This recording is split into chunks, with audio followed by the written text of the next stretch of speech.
Hold on, guys. What is going on? Happy Sunday, guys. Happy Sunday. Let me switch this over. How we all doing? How we all doing? How we all doing? Welcome in, welcome in, welcome in, welcome in. Let's get out there and get some practice laps going in with the TCR, baby. I should probably put my cigarette container on. And my gummies. My coffee can stay, though. All right, everybody tuning in now or on the VODs, man, head over to facebook.com/BSN Racing Co. Hit the follow over there, man. Facebook has been great to us with the fact of the amount of views that we get per video over there is a lot more than Facebook. So, I mean, sorry, a lot more than YouTube. So I'm really trying to grow the platform to get monetization rights over there and get stars on live streams, but I need to hit 100 followers. So if you guys aren't following already, head over to facebook.com/BSN Racing Co. and consider hitting that follow button. I would greatly appreciate that more than you can even imagine. And shout out to Go Fast Go Setups for the overlays. They're absolutely amazing here too. Their overlays are just fucking. They look amazing. So I will be canceling my Race Labs one. I got the affiliate sponsorship going with them. Hopefully, I can provide a code hopefully soon to you guys. And then also, if you're on YouTube and you're trying to create YouTube videos, you're on the description. Wait, is it on that? Is the description down there? It might be in this video. I don't know. Either way, I'll make sure I go back and put it in. Our referral code to vidIQ, our referral code to PXN Gaming. What else am I missing? Oh yeah, the Makoni Setup Shop. But we are going to be out here in the Hyundai Elantra. Let me go and do some recon here on the stream to put the stream out there. So, all right. So we're gonna be try to stream for as long as we can. We've been dealing with some stuff the past couple days, and just kind of taking a step back from streaming a little bit. But I need to get back in the swing of things because there's only one way up, and that's to be live. So that's how we have to do it. 11 dead in a freak parachuting accident. That is the news that I just saw on there. So let me. Oh shit! Please tell me I hear audio. Oh, that was the issue I've been dealing with. Okay, we have audio. The issue I've been dealing with all day, I finally figured it out, was I was getting no game audio from any game that I played. With I put on NASCAR, PMR, Rensport, iRacing. I could not get any audio. Finally got that audio to go through. Thank God. So, thank God. This is the loyalty I have to Makoni Setup Shop. I just want to point this out. Is that they don't have TCR setups, and I still put them on the TCR car. That's how much I like Jeff Makoni as a person. I like his company, his brand, and this amount of immense support there for him is crazy. So, he goes on the car regardless. So, shout out to Mr. Jeff Makoni. So, all right.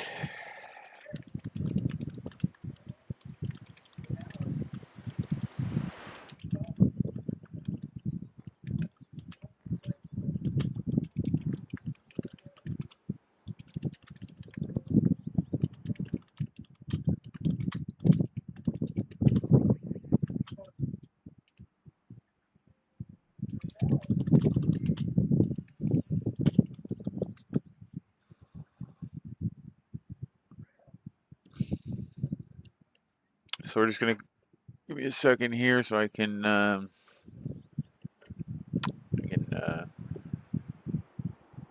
get the stuff I need to get out there.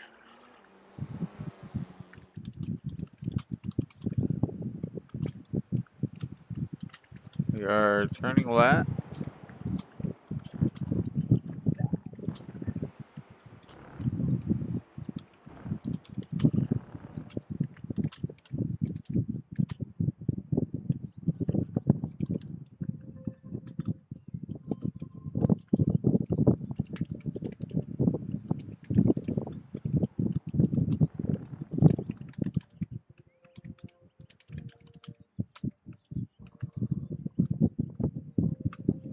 It's always a struggle in streaming and content to really push through and, through the hard times, the adversity, the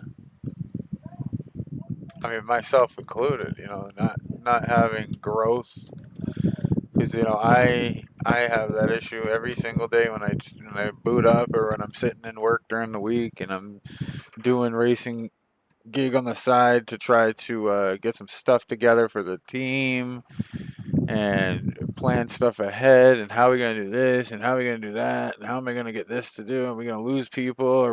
People going to want to do this anymore? And I'm out here doing it, man.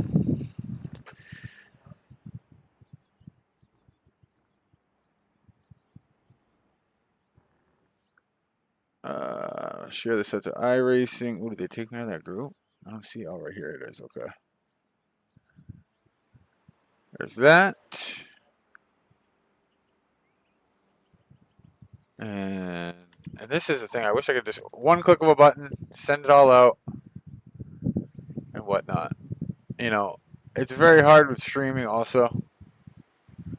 When you to boot up every single day, when you don't get any chatters or viewers, it gets tough, man. It gets tough. And I even go through that where it's like, why am I doing this? And I'm doing it because I love it. I love it. Yeah, it would make it a hell of a lot easier if there was, people in supporting and stuff like that. It would make it amazing. But sometimes it just don't happen like that. Sometimes you really got to work for it. And it's even tough for me, man. It really is. There's days that I wake up and I'm trying to figure out where this thumbnail went, so I can just do it on this last spot here. No, I'm still getting these fucking things. Alright, we just need to do it like this. Where is new project 14?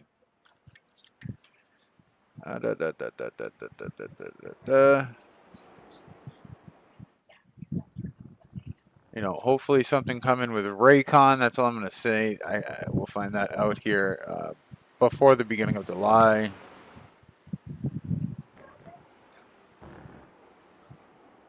Which would be huge for the sim racing community if we can get this done, this brand deal done. So,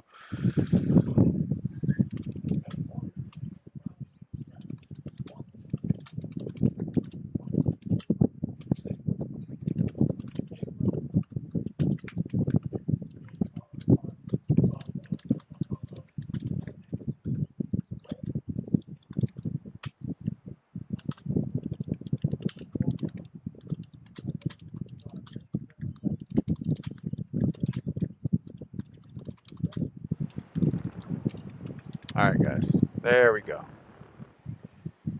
I hate when I go live and I don't do all my posts everywhere, because it just makes me feel like I didn't do everything I could possibly do, opposed to just being live. Sometimes you just gotta get out, you gotta post this stuff.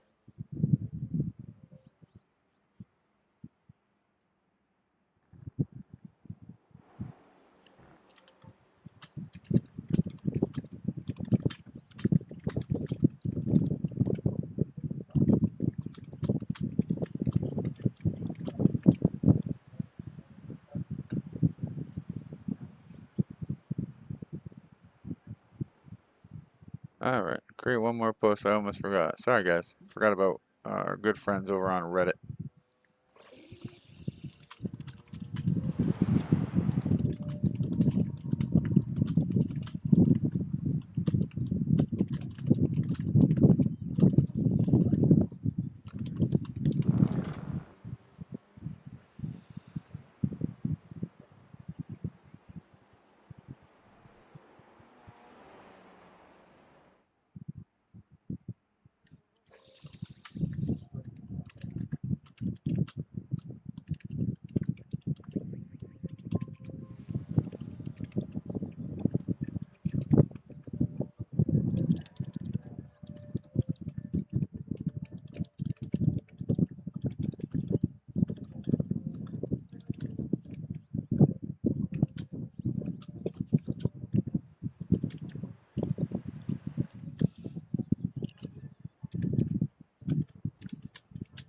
All right. And now it's up on Reddit. You know, Reddit doesn't like me for some reason. Reddit doesn't like me. Reddit actually hates me.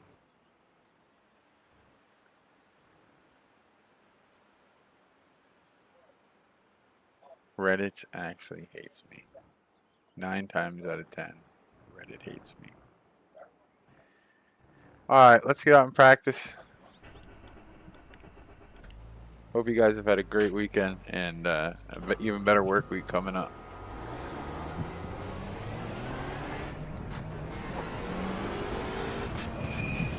And Elantra squeaks like a mother in this too, I've noticed.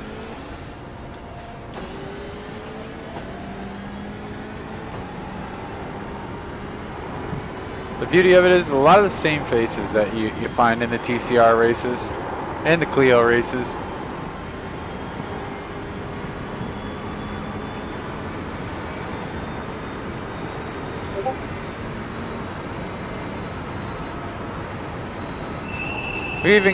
We do have on your right. We do have our late model league still going on, and we still got the truck league that we're going to do. We're not going to do the TCR league yet. I'm not ready TCR wise. But we're going to be doing the truck league. We're going to be doing the late model stock league. That's my oval content right there. And then I'm grinding my races weekly. And I'm going to be practicing every day for at least an hour a day on Spa for the event. Hopefully we can get a couple more guys in that are going to race that event with us. Because that's going to be a tough 12-hour event. So.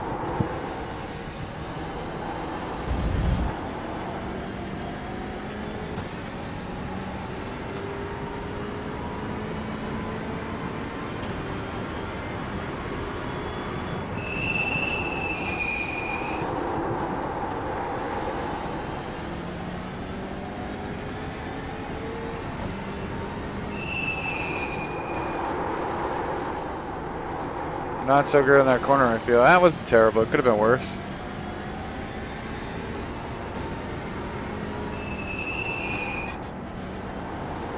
It almost sounds like one of those horror things. Like a horror movie.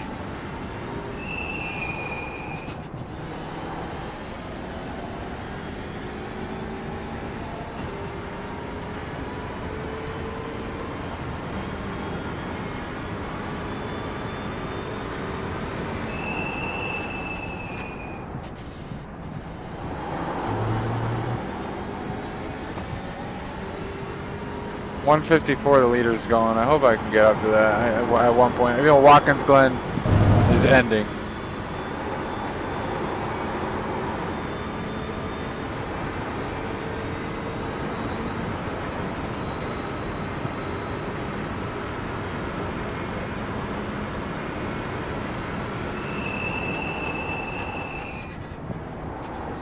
I missed that little corner like I wanted to hit. It's okay.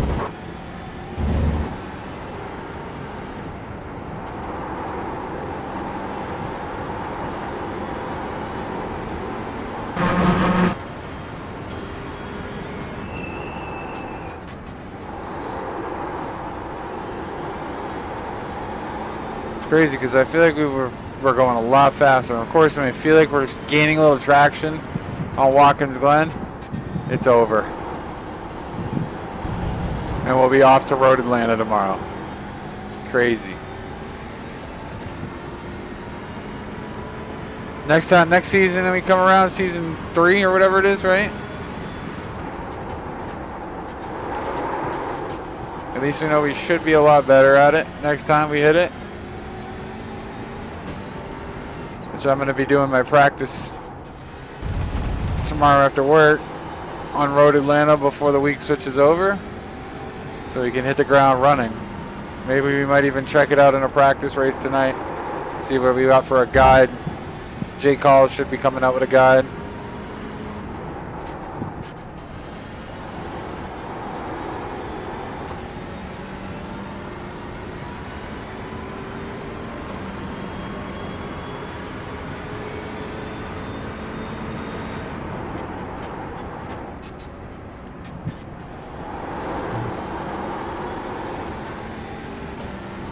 We just have not been able to get on pace of this at all. But it is frustrating, but we will overcome the frustration of that. Oh! Had to brake a little bit there. Hey, we got L Lima 5 that's in the same boat as me with a 346. And then we're in a freaking... We're a bunch of freaking... Me and him are fish. And... Me and him are fish in a world full of sharks right now. Of iRacing sharks.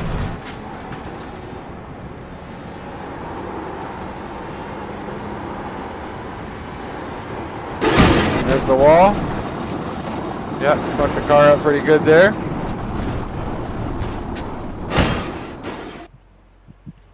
Messed the car up right, go ahead, wheel it down pretty damn good. I gotta open up the stream so at least I have one viewer on YouTube.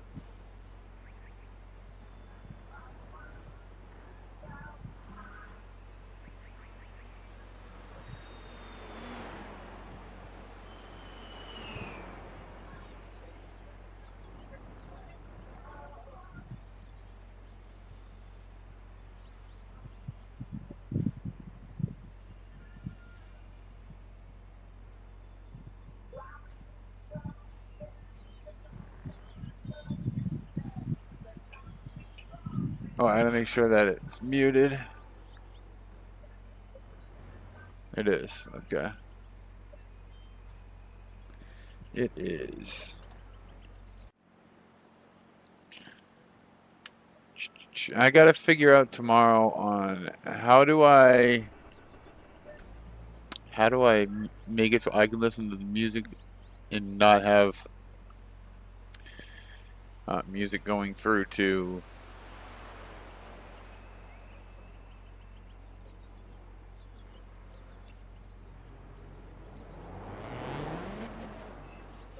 not have music going through to YouTube.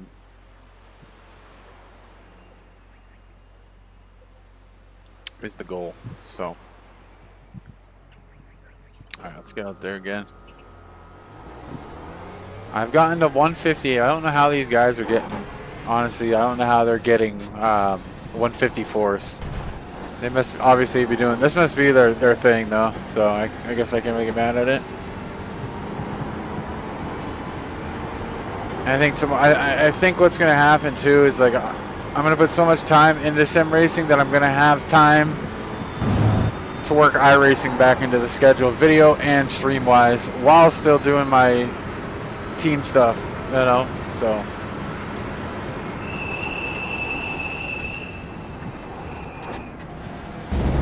while still obviously working hard to get more people in here. That is the goal.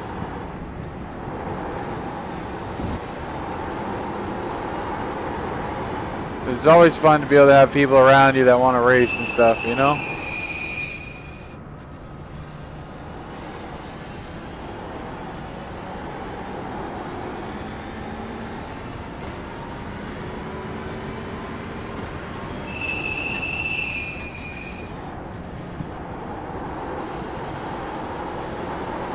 We're going to have a car off to the right.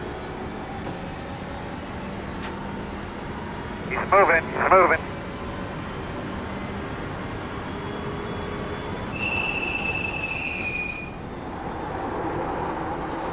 You know, it was also fun today was riding the Clio.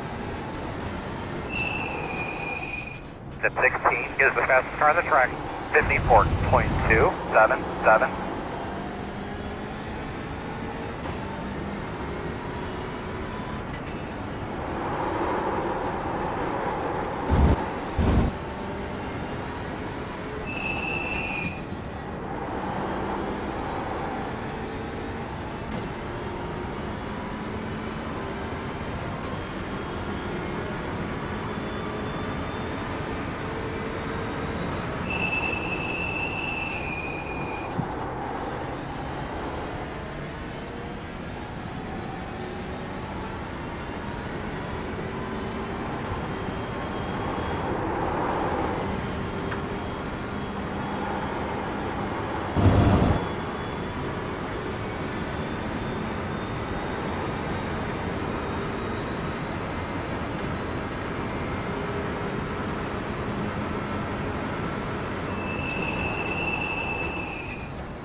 off the track.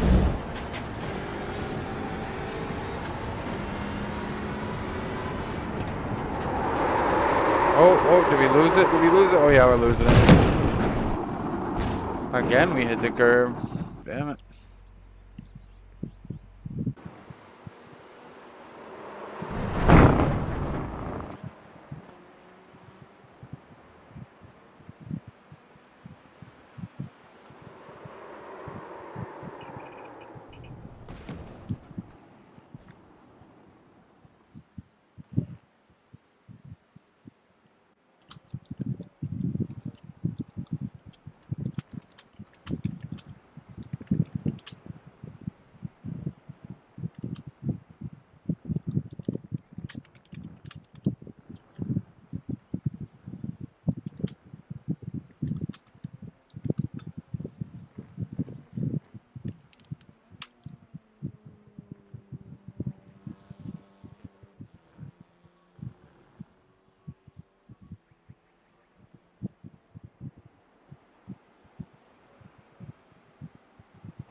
Yo, what's good, Wick?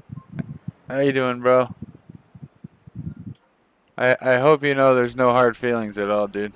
I want you to know that, dude. Am I bummed to see you fucking kind of give it up? I mean, a little bit. We did this shit. You know, you're the one got me into this shit. You know? I feel like you throw the towel in on stuff a lot. You don't give yourself enough time or credit. I don't know what happened, but hopefully you return. If not, whatever you do decide to do, I wish you luck in it. You know, I've been there where it's like burnt out or whatever, but I just feel like with sim racing, it's just so much to offer and a never-ending grind is what makes it great.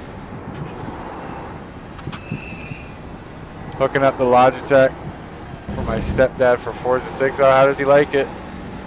Did you hear about that new game coming out in 2027, bro?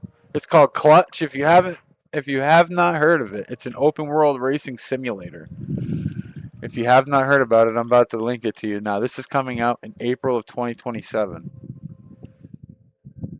It's coming out in April of 2027.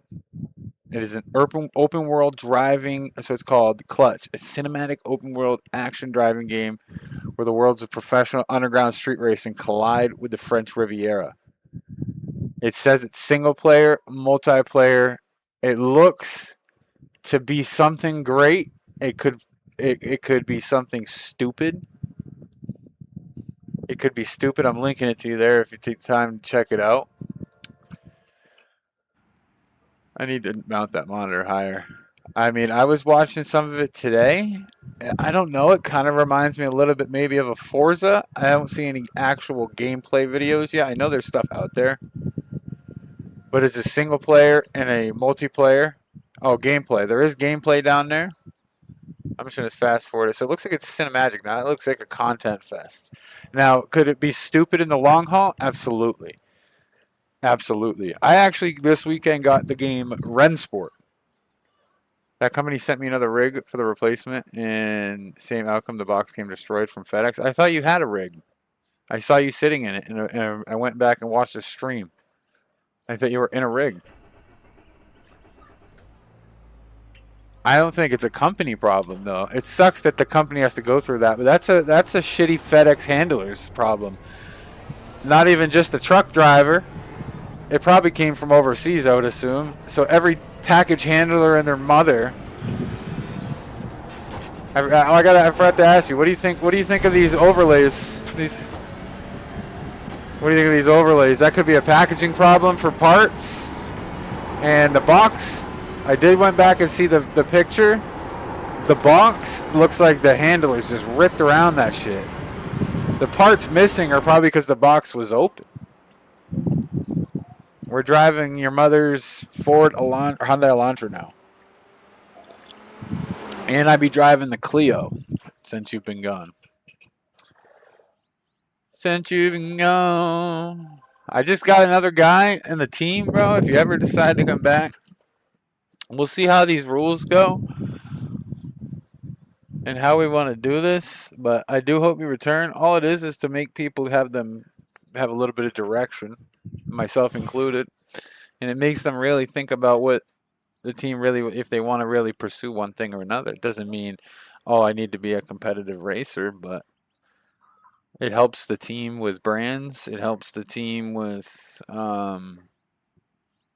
just making sure they're, practicing or whatever area they want to. Maybe I lower it down a little bit. I don't know, but I myself, I thought it was a good idea after talking to the Abruzzi rep. He gave me so many good life advice and team advice and business advice. I felt like I've known the guy for 20 years after that long conversation that he didn't have to do, So we'll see how that goes. It's basically rigged. I had my dad cut my next level rig. I was using half of it up so my rig, so I can use the pedals. Oh, so you cut it in half? So did you cut it so you can make it smaller? I'm confused. Either way, that's pretty cool. You can Jimmy rig it around and shit,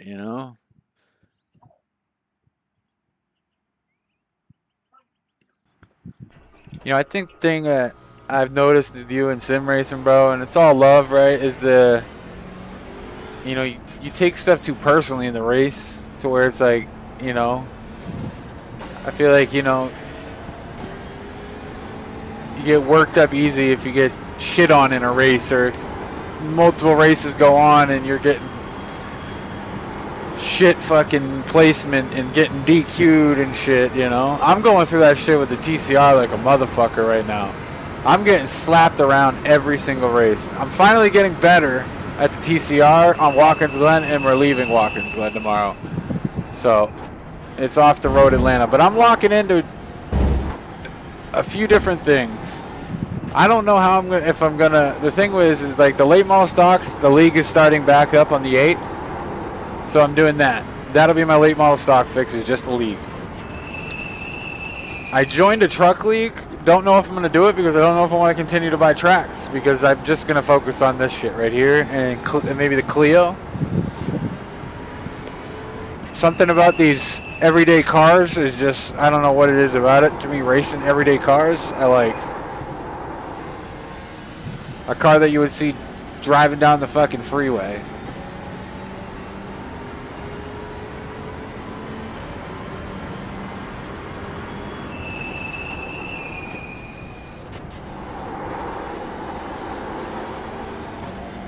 Hopefully there'll be a couple more guys.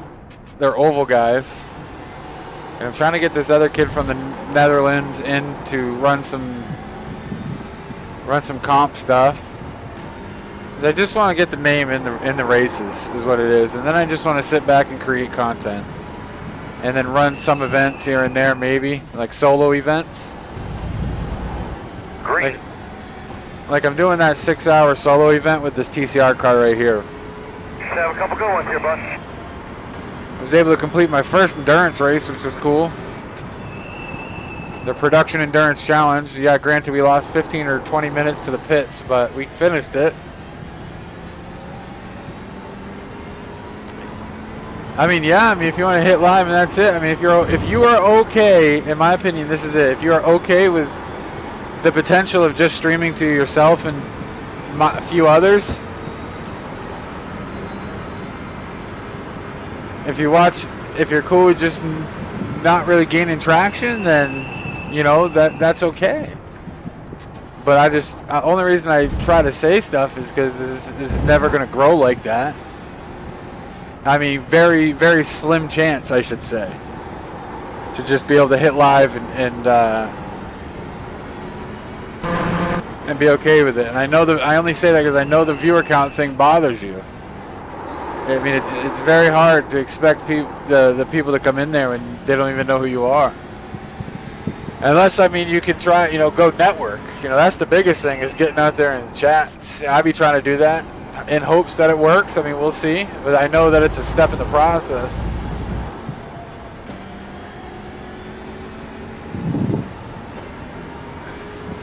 My personal thing is that I've always loved the content, so that's okay. I would love for it to, it makes a little bit of money. I would love for it to make a lot more money. So, yeah, but I went through your stuff today because you were talking about that. I mean, you get what you put into it, You get when you put into it. That's the only thing. Like and I don't mean this in any disrespect, so I hope you don't take it personally. You don't have the tags. Your description doesn't have the SEO keywords. So I haven't really gained. I don't even get many views. It's very different to go do a tutorial and to do an actual video. I gain the followers on the football from a tutorial. It's easy to build a channel on tutorials because people are coming for information. They're not going to come sit there and watch you after the fact. Most of them aren't. You might get a community of a few or 20, 30 people maybe at some point. But people are coming here for the knowledge that you have, not for you. That's the shitty part about tutorials and why I hated it. Why I hated GTA and what made me quit that was because people were just there for the information. You hit go live and it would be rare that you get people. Eventually it dies out. Live stream is tough. But just going live, there's no way to it. I would be surprised if somebody, even your biggest content creators don't just go live,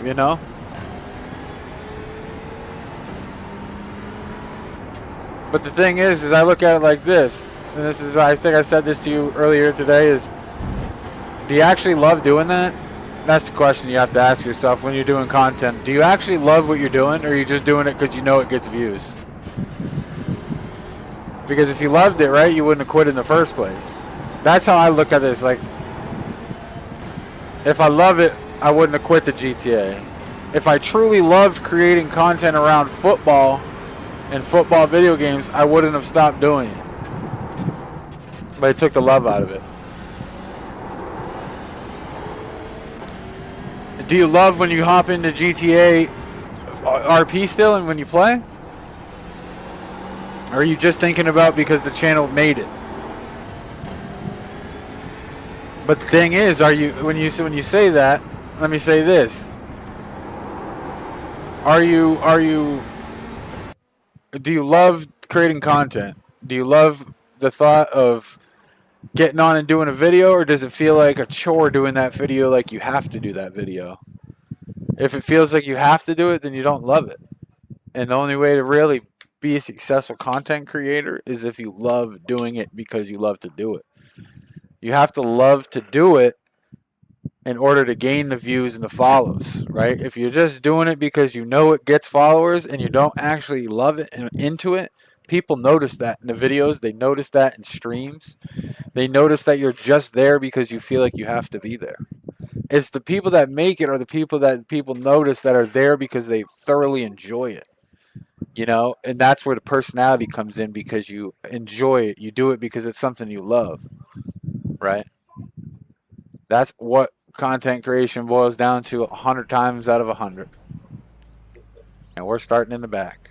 The estimated strength of field is 900. Yeah, everything comes burnout, though. Everything. You know what I mean? Flag. Oh, wrong one. Everything is burnout, though. Sadly, inside the thing, it all becomes burnout. Our sim racing will become burnout, but the way I look at it is like, It's a little rough up there in front of you, so let's roll. I could probably make it a good year before I get burnt out, because I love doing it before. With sim racing, is like you got to keep a goal, I guess, in your mind of what you're doing. Are you racing just because you're racing, or are you racing because you want to be better than you were the day before? Do you want to be able to be a top contender in a league? Or do you want your name on a broadcast from iRacing or one of these big things?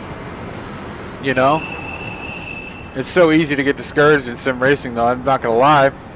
I almost quit TCR already because of it. Open. But I'm seeing a little bit of progress. Keep going, keep going. I'm seeing a little bit of progress, and I'm happy with that. Oh, man, no! I was so set up there for success. Oh, I was set up for 5th there. Let's make sure we rejoin safely. Oh, what Car happened? Approaching, keep right. Car approaching, keep right. Clear. Car approaching, hold.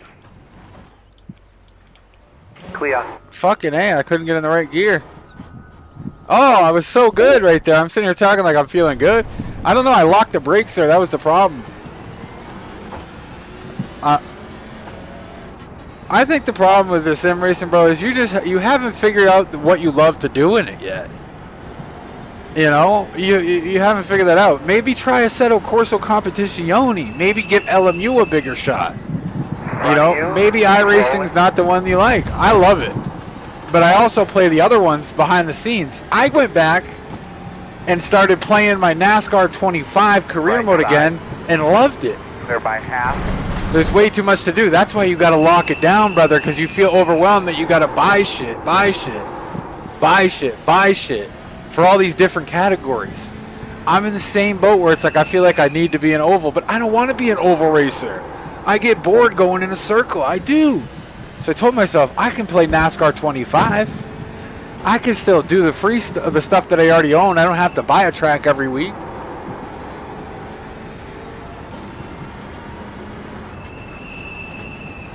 I'm not racing for a license anymore because I enjoy the TCRs. I think it's just figuring out where do you really love to race it. It doesn't have to be, this is just a broad thing. I know other people like certain shit. It doesn't have to be a GT3 because that's the impeccable thing. You know? It doesn't have to be the impeccable end-all be-all because that's what's the most popular.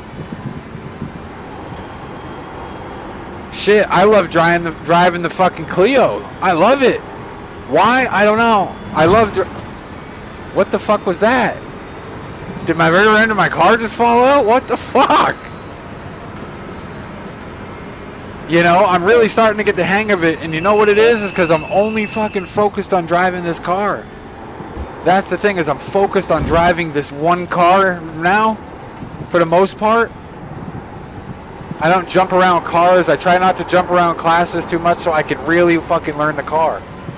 And then instead of watching those corny ass short videos I always watch and dumb videos that are pointless, I spend a little bit of time at night and I watch track guides. I put that in the agenda because to me, there's going to be a time come when I'm sitting in a top split and then it's going to be awesome. Yeah, GT4 is. Why don't you like I don't race it? Because it's literally 8s. It's literally like the cars. It's not that it's ass. It's like a science, bro. Something about GT4 is you can't be wrong. You can't make a mistake. I personally think GT3 is a science too. Those are very hard fucking cars and shit to master. If you really want to be a GT3, just fuck it. Just farm it, get there, and sit there.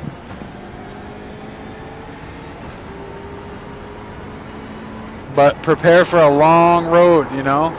That's with anything. I'm prepared. You know, I'm in a 6th place right now. This is the best I've ever had in TCRs. And this is the most I've fucking fucked up in a bit on this track. Yeah, you can do Porsche Cup right now. I will say this. I actually have Porsche Cup car. That's a fucking hard one, too. There's a lot of the top people that do it, like Moritz, Yuri. They're in love with it. That's their go-to, is the Porsche Cup. That's a great one right there. One car does it all. And you're racing against the same car every time.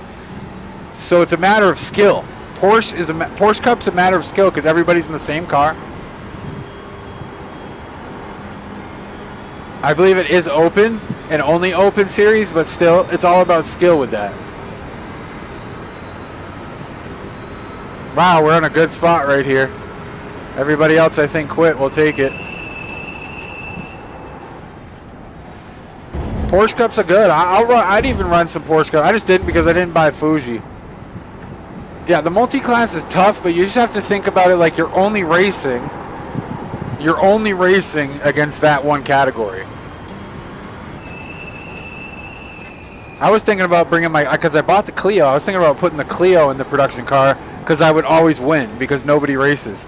I would always win. Every single time I'd win. Because there's no Clios, so I'm not competing against that many people. But now, then I was like, well, what if I'm the only one? Then I'm not racing against anyone. T3 is the fastest car on the racetrack. 56. See, I would choose GTPs over. I would choose the GTPs, the prototype challenge, if I was in B class over the GT3. I think driving GTPs is a lot more skill and a lot more fun. I personally like the GTP cars.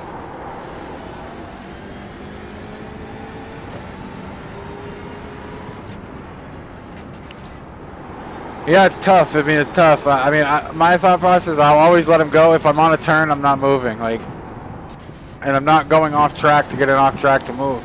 There was a race I was doing last night, and this one, and there was a guy behind me, and he was decently, and he kept flashing his lights like, let me go. Like, you think I'm going to let you go? We're in the same car, and they're all in the touring cars. I don't care if you're in an Audi. I'm not moving for nobody in TCR. Unless I'm coming off a lap and I'm down laps or something like that, maybe. But if I'm racing for placement and you're trying to take my place, I'm racing for placement where I'm at.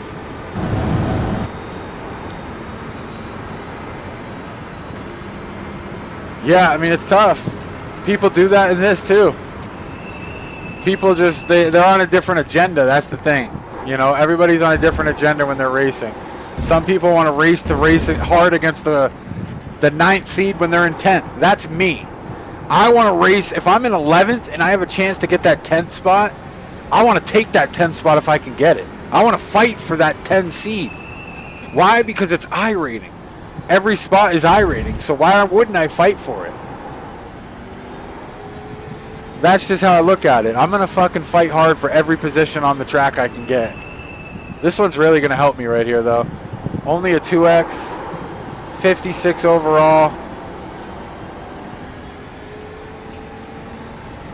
How far? I'm 36 seconds off the guy in front of me, so I can't get him.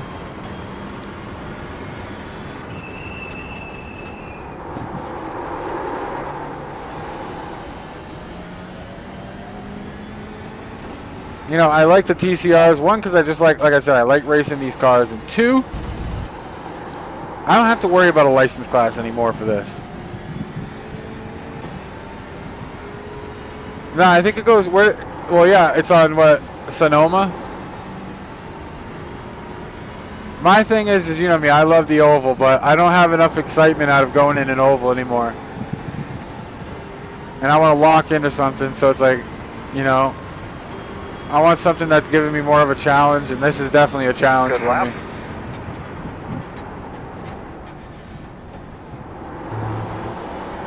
And I was the oval guy. I was the one preaching being the oval, and yeah, it's always a challenge. That's what I love. There's always something to learn. You can always do a new technique. In oval racing, it's really fucking, you know, there's one way that's the fastest. There's a second way that's the next fastest. And in the road shit, there's so many different things you can do and learn to become better. And if you can become a good road racer, I ultimately believe it's easier to become a oval racer after. Because you know how to take turns fast. There's so much more benefit to being in the road and then learning oval for the road guys, I feel, than it would be if you were a master oval guy and then hit the road. I don't know. That's just how I look at it. Keep those tires on a bend. You're doing a really good job. And then I feel like once you, you're doing fine. I feel like it's even better once you start competing in oval race or road races and you can get in the top 5, top 3 all the time, or you know that you can get there as long as you don't make mistakes, and you know how to run your car. Then it's like the confidence level for sim racing goes way higher, in my opinion. That's why I think, especially doing it this way, is like figuring out what you want to race and sticking to it is so crucial to learn that car. Yeah, these are with Go Fast. They were Go setups. I'm actually trying to get them to give me a code because I really just, I honestly, you know, it's nothing against McConey's, but he don't offer any TC setups. I've been using Major's Garage for my TCR shit, and then I have Go Setups, and Go Setups has the overlays. Go Setups is really the place for everything. Good lap. They have telemetry help, everything. They're literally what I found out to be the one-stop shop. But their overlays are so non-intrusive, and there's even better ones on the other monitors. And it's even got this thing that tells me, look up the thing above my steering wheel. Watch it when I go to near a turn. It tells me when I need to brake. It tells me exactly when I need to brake. It's like a racing line without a racing line. Watch, 3, 2, 1, brake. And it will tell you really when you should stop braking. It's literally, I've never seen it anywhere else. It's such a good tool. If you can train your eye to catch it in your peripheral and not just stare at it, it'll really help. The software literally sits there and tells you when you should apply brake. 57.738. I mean, I let go because I know the track a little bit better now. I let go a little early, but it tells you right where the braking zone starts.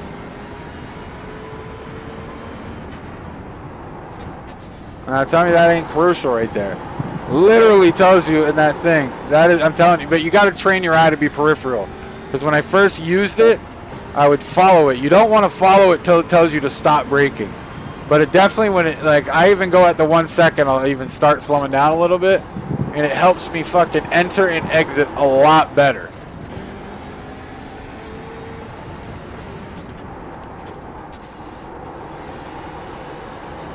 And it's literally never steered me wrong.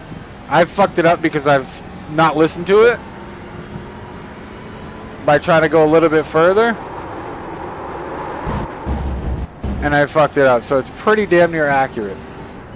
I mean, you could put it right up near the delta bar on top there and have it shining right at you. What, are people going to make fun of you for that? I put it right there. Little people probably don't even notice it.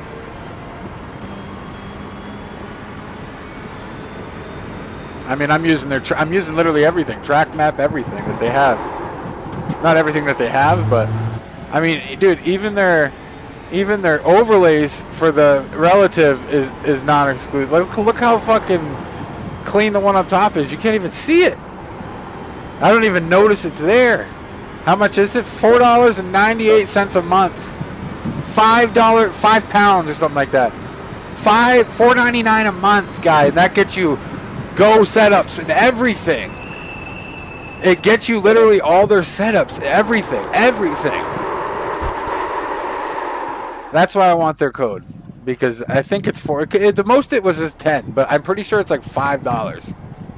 I'm pretty sure I paid $5 for the pro membership. I could be wrong. I could be wrong, but it's not much more. It's not more than $10 a month. And people are like, I don't want to spend $10 a month, but I mean, it's so good.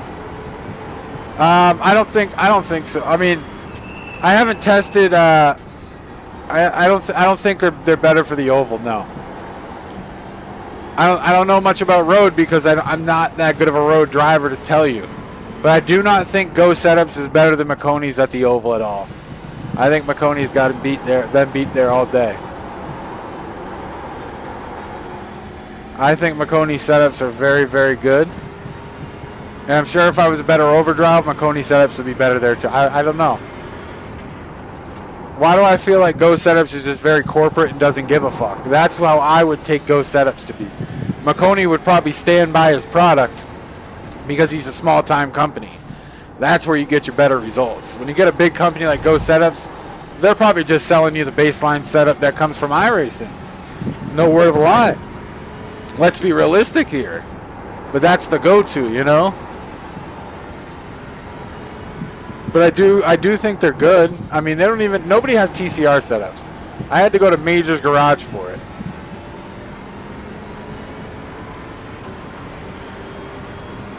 I'm going to lose a spot here.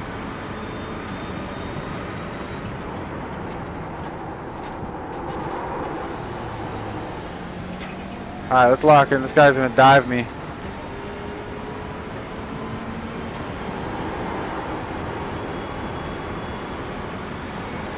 Now I'm going to defend.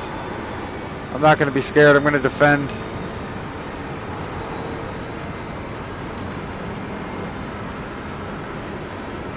But Go setups, having it is so crucial. If you buy ACC, they have setups. If you end up getting LMU back, they have setups. They're going to do setups for AC Evo. They do setups for every single game. That's the difference.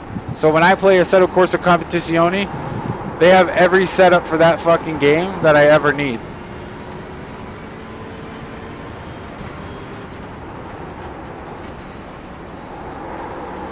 This Audi's trying to bomb me, dude. Why do I feel like he's going to take me out?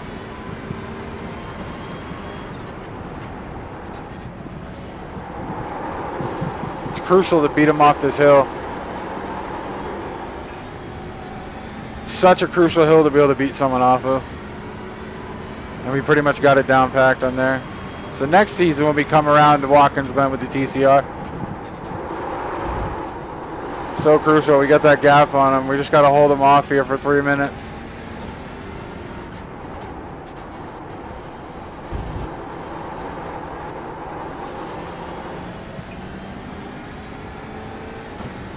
I was just chatting and wasn't paying attention and keeping my pace.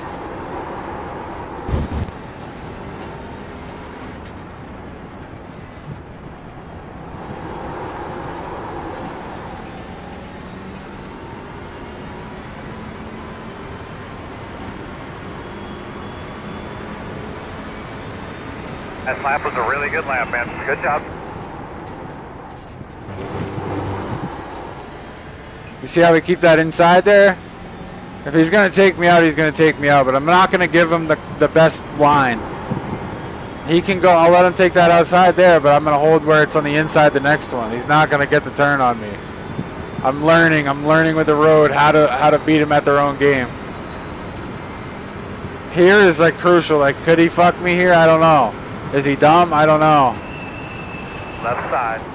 So he's going to come in. He got me there. Let's see if he lets me back. I fucked up there. I should have went to the outside first. I don't know. I feel like we were playing good defense for a bit. And then he took the dive there, which I was surprised. I wasn't expecting it there is the problem. That's a dumb place to pass, but if you can get it, props to you. I'll still take 7th all day.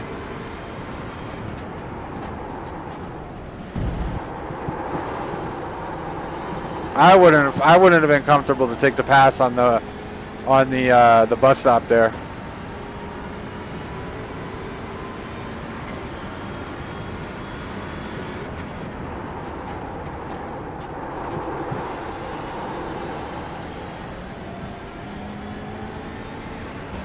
I hope Road Atlanta, I grasp, I can hopefully get the pace better. I can't get pace. People get like 156. I can't even get past 158 on here. I think the lowest I got was 158.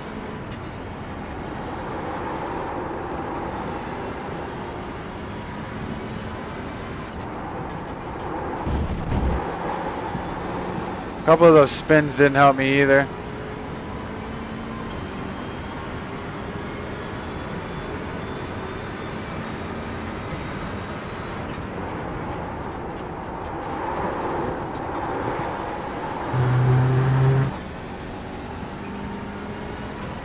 I think I can get it back. I think we can pace him. You think if he fucks up and lets it shave any time off his thing, if he doesn't on point, how far are we away from him? 0.8 of a second here. 0.8 of a second. He's got to be perfect. We can close that gap.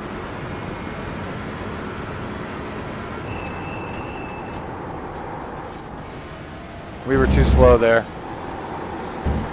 I feel like my tires are not the greatest right now, though.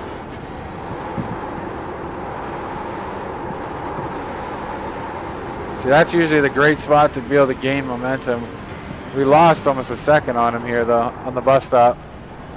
We did not do good on the bus stop. I repeat, not good on the bus stop. Keep taking, man. Search spot in that entrance for me.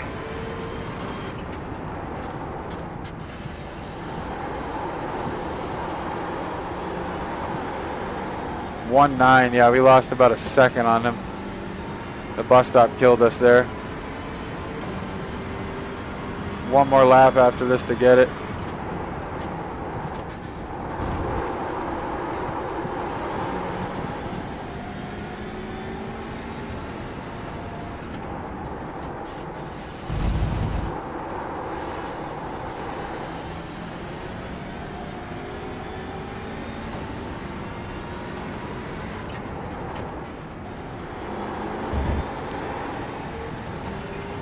Only way we're going to get him, we just don't have time, is if he fucks up. We do not have time to make up lap for lap now. All right, man. It's going to be the white flag this time.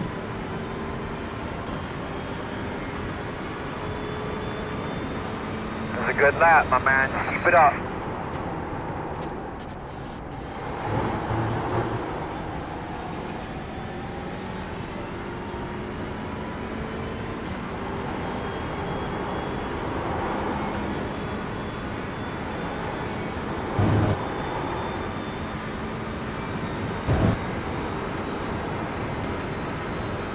Got him nail this here.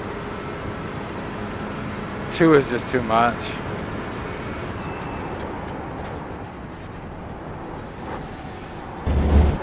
We nailed it. We nailed it. We nailed it. We might be able to get him. I doubt it, but we're gonna be close. 310 saved. We're not gonna get him. He's just too locked in like we are. But we're not locked in, I mean he's locked in. He's locked into his 6th seed. Somehow we are literally in the end now. What? How am I in 10th? What the fuck just happened? There's no way we're gonna finish 10th. That's because they didn't get that extra lap. There's no way we fucking finished 10th after we were just in 7th. Fuck you, that's wrong.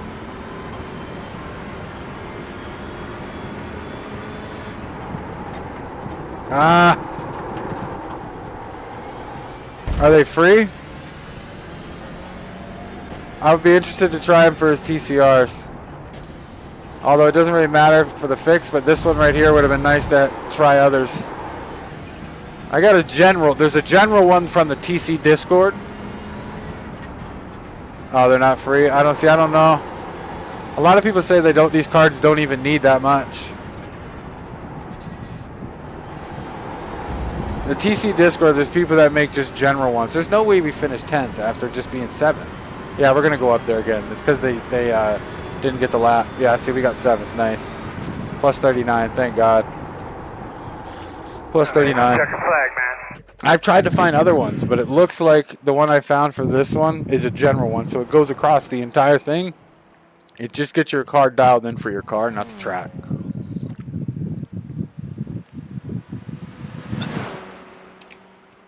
And it works. In Major's Garage, they do them, but I just buy them by the... I don't have them for the Elantra because the guy didn't do the Elantra. And I have the Elantra, the Audi, and the Civic. The Veloster, people say, is way too volatile and isn't that great. But the Elantra is the top dog due to its length. And the Audi is fast, but it's very hard to learn, I guess, from what I've understood. So... results. Good old Clio Cup. I wonder if anyone has used the Clio. I mean, I'm going to look it up right now. Is there any, like, it's hard to find. They're literally, I'm going to check Major's Garage again. I mean, the guy that puts them in Major's Garage, he's a TC driver, so, for them. Let's do car on Major's Garage. Let me bring it over here. Major's Garage. I actually have an affiliate code here from Major's Garage too, because this is, like I said, this is what I use for the TC ones. Now, Major's is great in the aspect that they have the uplink software that downloads it right in there. They have dirt stuff. They have elite stuff that's more money. Road sets, driver sets, oval sets, free sets.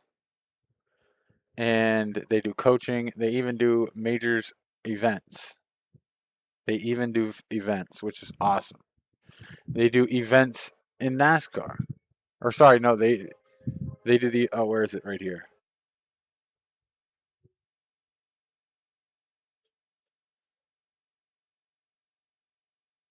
Oh, they do events themselves, and you enter with credits, and you can win money out of it.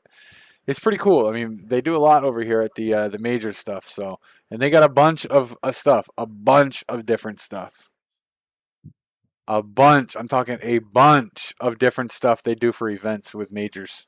They do a lot of great work. I'm not gonna lie, for different games and everything. So, I think. Let me make sure that I'm right there, or is this still iRacing? No, it is iRacing. They just do so many different events that you can pay credits to get in and win credits back. It's pretty fucking cool, man. It really is. Entrance is 10 credits, race length, all these different cars. I've actually not entered these, but I honestly might, dude. I think I'm going to do their Brickyard event. I wonder what their Grand Prix is. The GTPs, GT3s. What does it mean by 10 credits, though? Race credits are major currencies. 10 credits to approve.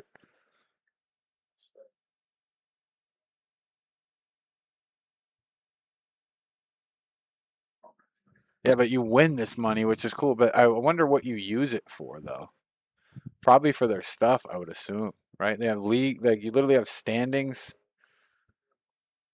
Like, we could have literally had our team in here in this type of shit. We could say, fuck all that iRacing shit and just do major stuff. Like, he has a lot of good things. It's crazy.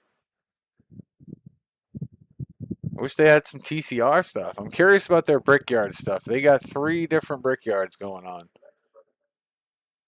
Laguna Seca GP.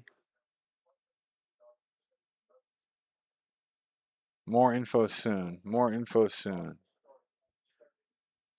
Watkins Glen. They did the Watkins Glen 24-hour in May. Or 4 hours, sorry. This is something to keep the eye on. I think it's neat. Oh, I was looking at the Hyundai Elantra, and we're going to Road Atlanta.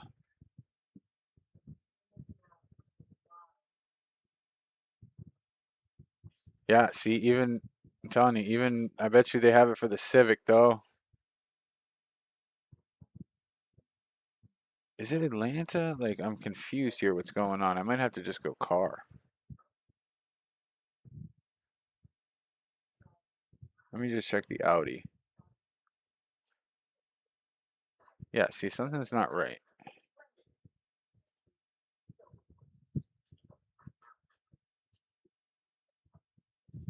It's not how I did that before. I'm confused.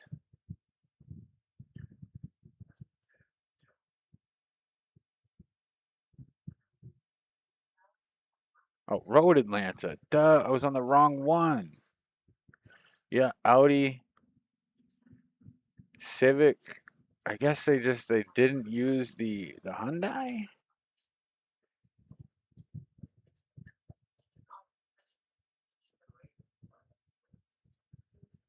And you can buy just individual setups for like $3 or something like that. That's why I like it. You can just grab it if you want to try it. So I've bought a couple of setups from him.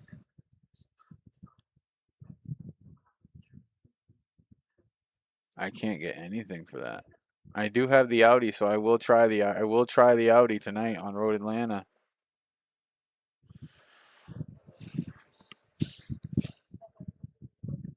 Where is it? Oh, Gen 2. I think it's the same. Yeah, this guy right here. He's always doing these. He's a TC driver. So I don't want his coaching. Thanks though. For like $3.50, you can get it. And his best lap was 124. 124. It tells you his lap times. You can go actually view his lap.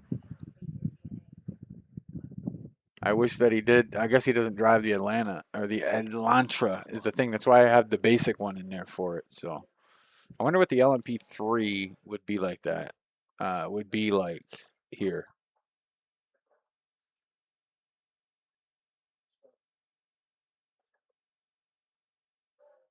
I'm gonna give the practice. Do we want to stick with the Elantra? I don't ever think it's a good idea to switch the cars once you do it. So no. Even though I probably should, because Major's Garage has all of those.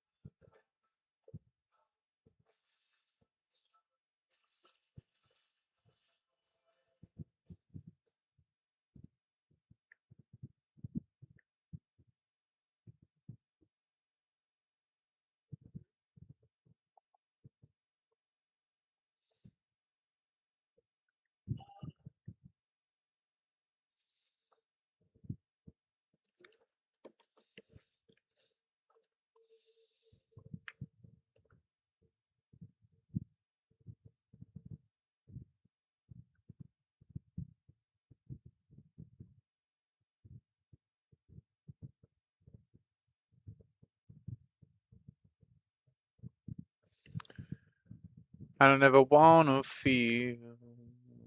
Yeah, I don't know if you're still here, Wick, but Matt Malone got banned from streaming on YouTube.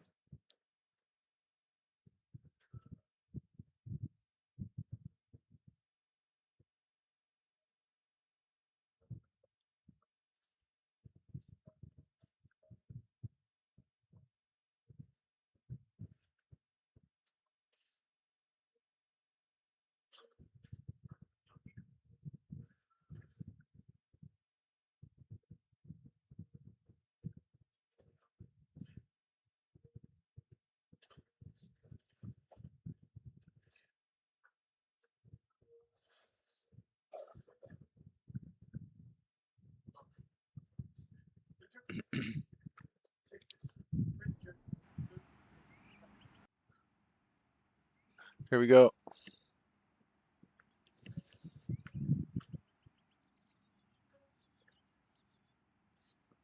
And this is the fixed one, so we might have better luck. I also got good in the fucking rain, to be honest with it, too. I got good in the rain with this bad boy here. I actually wish it was raining in this, because the fixed in these and the Elantra in the rain is not bad at all.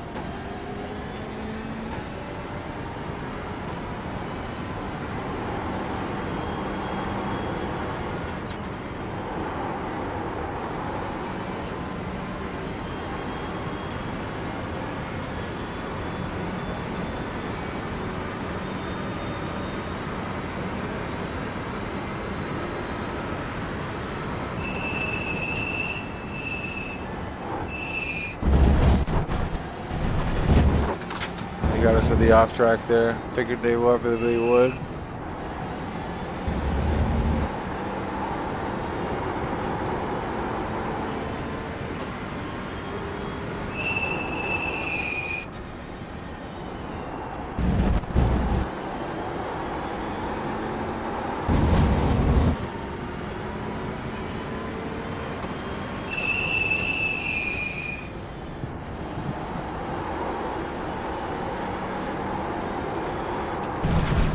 Didn't have that. I was trying to see how fast I could get up the hill, really.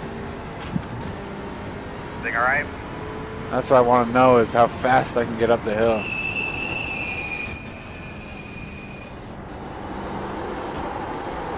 Oh, we're at 381. We might be able to make it to 400. Yeah, we got to restart here. On your left, clear.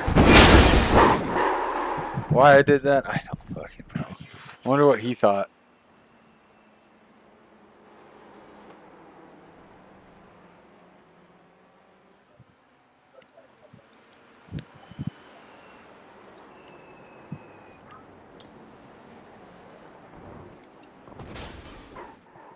I really wonder what he thought. He didn't say anything. All right, let's look at the results here and see how many people are riding Audis. Never mind, we don't see it on there. No, so many Hyundais. Hyundai, Audi, Hyundai. I got a Hyundai. I got enemies of memory.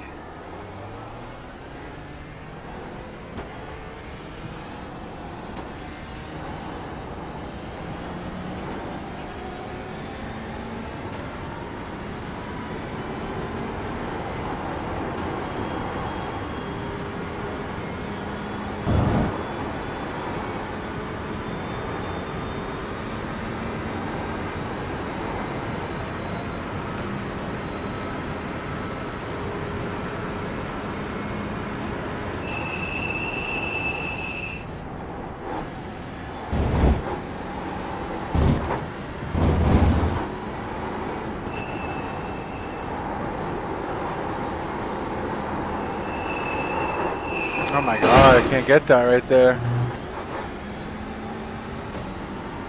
Do you think you got a loose wheel? No, I just want to see how fast, brother, I can push a corner so I can...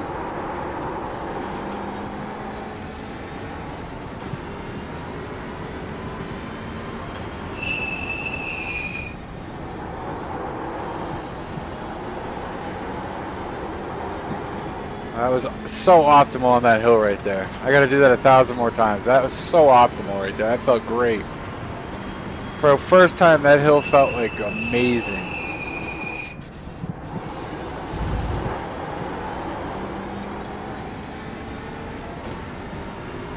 The grab I had coming out of that turn too was great.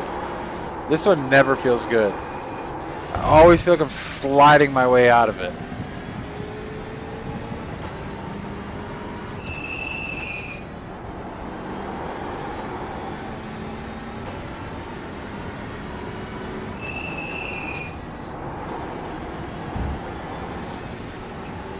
Well, it should. That's the whole reason for the shit talking. Get a fire under your ass, brother. It made me upset, dude. You know why? Because if you remember, dude, I hated the thought of racing on a video game. Remember? Do you remember when you talked about racing? Do you remember? Because you're the one who got me into the fucking racing. I was never going to do this. I was like, dude, what are you doing, bro? You're going to go to iRacing and spend your entire paycheck and shit, not literally, but figuratively, on racing? And I honestly, dude, like, if you think about the rule I emplaced, 2 races a night is nothing. All it does is forces someone's hand to pick what they want to do and lock in and learn more about that one. That's the only reason for it. And obviously I need to have structure. The meeting thing, that might come and go. It's not always going to need to be a fucking meeting. I just think if everybody just locks in, we'll be good, dude. I'm telling you, everybody was putting the effort in. We were all fucking rookies in this shit, and we were all putting in the effort. Oh, we just did some fucking gymkhana. Yeah, no, I forgot to announce, like, as corny as it sounds, there's going to be a LOA thing, dude. Like, obviously life is life, right? And there's holiday. And it doesn't have to be like everybody has to do it every day. I think 2 races a day, which comes out to 14 a week. Like, think about it on the weekend and shit when you log on. How many races do you run? You race almost probably 7-8 races in a day, you know? I don't think I'm going to start the meeting yet, because I'm trying to get a few things in place before I do that.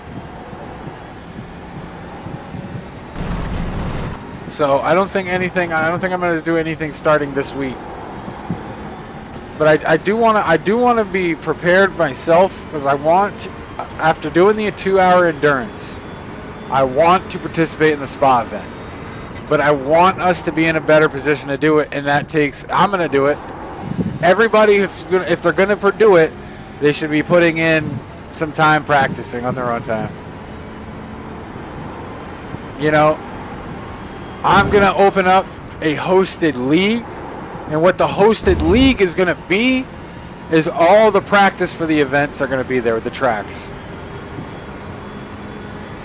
And I'm going to go in there myself, either at the end of every stream that I do or at the beginning, and I'm going to spin laps for an hour on spa, 1,000 different ways, different racing lines, so that when I'm in a race, I'm not like, this is the only way that works. I know how to race the outside, I know how to race the inside, and I know what's going to happen. I know what to expect. Am I in a race? I'm not in a race, am I? Am I in a race? Nah, Spa is in July, brother. Spa is coming up. July 17th, my guy. Spa is July 17th. The Creventic Endurance Series. Spa, July 17th is when it starts. July 17th and 18th is the 12 hours of Spa. So, you know, I'm going to open that up this week, hopefully, and go in there. Now, I do want to figure out if we're going to do this, you know, do we want to be practicing this? Can you run this with, no, it's only GT3s and GT4s. Personally, I feel like the Mustang is the best endurance car from what I've read and everything. Endurance-wise, the Mustang is the most reliable and stable, and I feel the most comfortable on the Mustang. But I'm down for whatever. I don't know why the McLaren's not even in here. You can use the P Cup car. The P Cup car is a good one. The McLaren's not even available for this for some reason. So.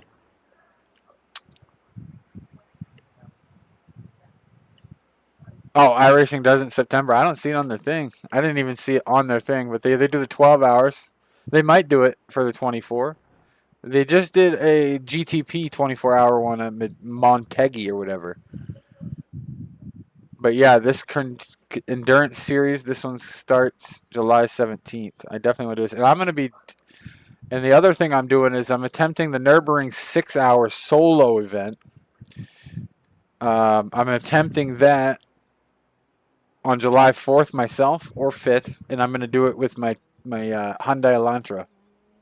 I'm going to do it with my Hyundai Elantra TCR because you can sign up as one person. I want to try to hit a 6-hour solo event by myself. What is this weekend? That is this one right here, the Nürburgring Endurance.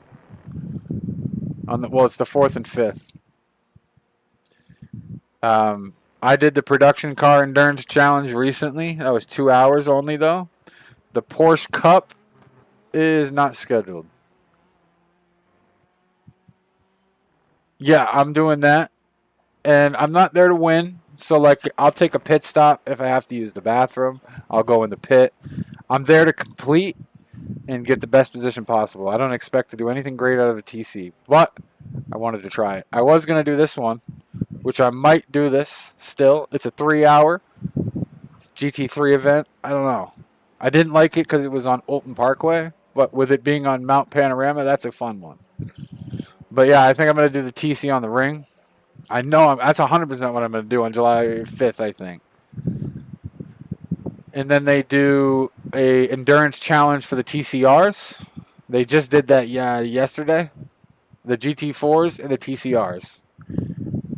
That comes up every now and again. I think it's actually probably going to be changing. They do these all the time. So, yeah, July 10th, they're going to be doing these endurance there at Canadian Tire and then Road America. No, that's the one I'm waiting for.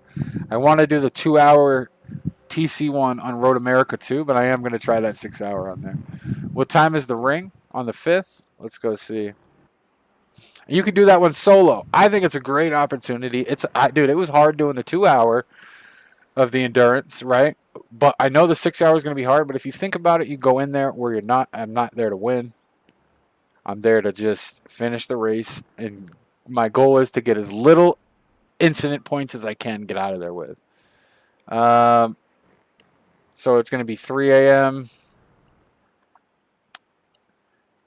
So you can do 3 a.m. on July 4th, 1 p.m. on July 4th, or 9 a.m. on July 5th. So there's 3 on July 4th, and then there's 1 on July 5th at 9 a.m. So I'm going to be doing that 9 a.m. How do I get my camera that clear? I don't know, just NVIDIA Broadcast. I use NVIDIA Broadcast app. NVIDIA Broadcast app. And it's a wicked great webcam. I got this webcam from Jeffrey Gamer, and I was like, it's like a cheap-ass one. It's not even a name brand one. It's a cheap-ass knockoff Chinese brand, and it's better than all Logitechs I've ever had. And then I stick it into NVIDIA Broadcast, and actually I'm gonna put it back because I forgot. I can blur the background, I can remove the background in NVIDIA Broadcast right here. It always needs an update, always. So you do virtual background, and I just put the strength of the blur up. See the background now?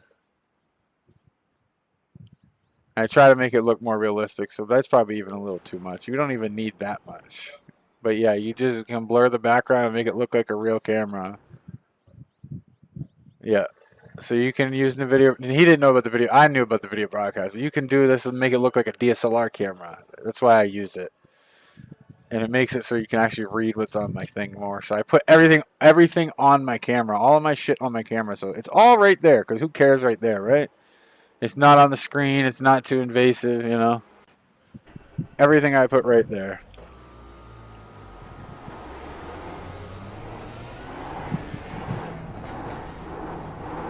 Honestly, I think the TC cars are the best cars in the game. I just feel like they're so fun. That's just me, though. Honestly, I love racing the Mazda too.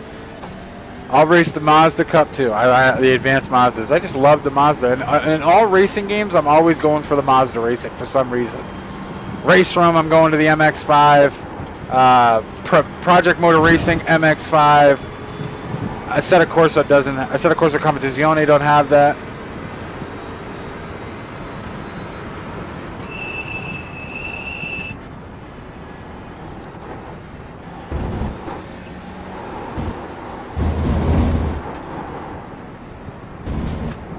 Oh, you deleted iRacing like that? Wow. I just don't know why you would even get it in the mind to quit. I mean, like literally just spent money from your work bonus that you work for an entire year to earn that bonus on the sim racing stuff. That I was like, I saw it be Latin. I was like, are we really doing that? I would never do. I mean, that's why I was like so dumbfounded when you were like, I'm done, because it's like for you to sit there and put money into it and not return it. You know what I mean? He's on the left. On the left. You're the ultimate game returner. So when you were investing in hardware left and right, and then you got the other wheel after it, I was like, oh man, he's not gonna leave.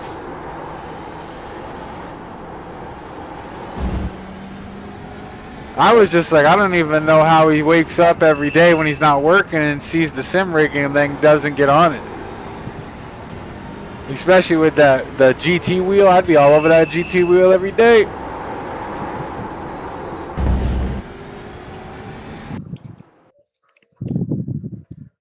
Which I'm saving up to get the PXN one.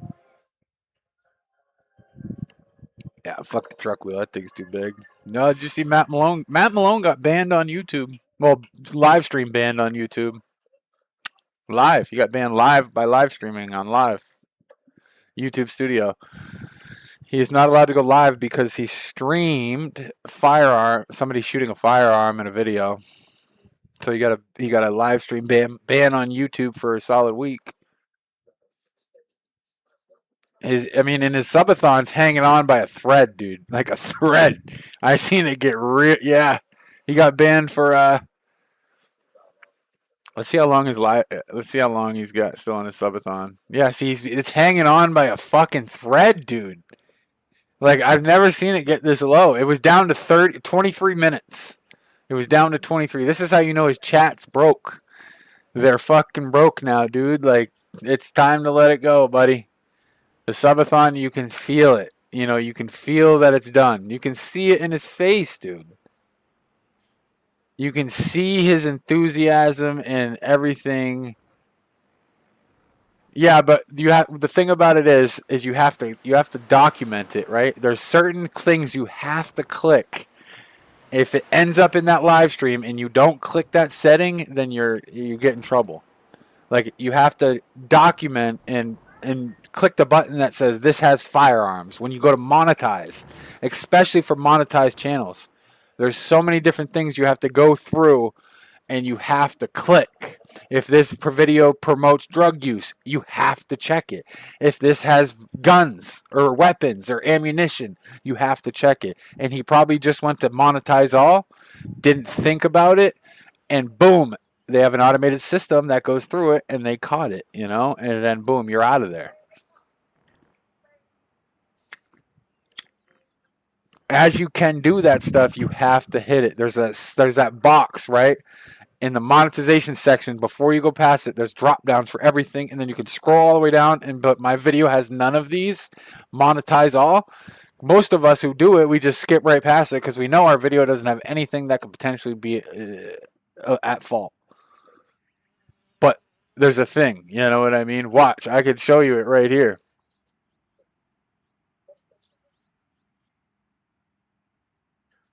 Made who look good?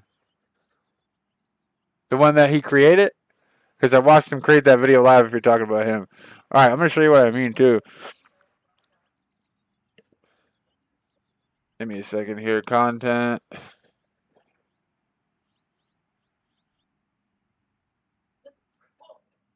So when you upload a video, right, it's not here, but there's drop downs like this. That's on. There comes to a page when it drops down.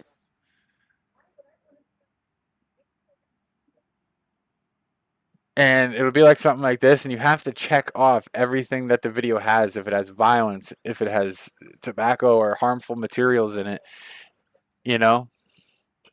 Yeah, he created that live. It really wasn't, there was nothing bad. But the thing is when you make the when you live stream, you already pre-make your video, right? So you have to fucking make sure, that you do not in your video watch shit that could break their guidelines. Especially in a live stream, because there's an automated system on YouTube that's like none other that catches it no matter what.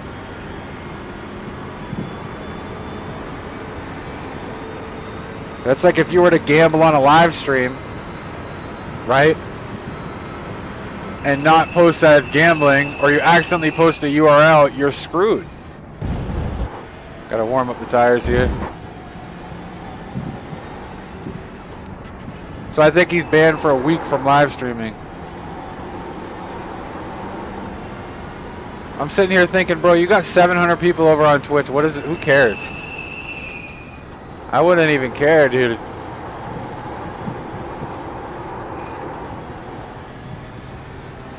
It is all. This is how I look at it with why, like, I want the Twitch to grow more for live streaming, but I'll always dual stream to YouTube because the YouTube video makes ad revenue regardless. Same with the Twitch, but the YouTube, when you get to that point, it'll make ad money.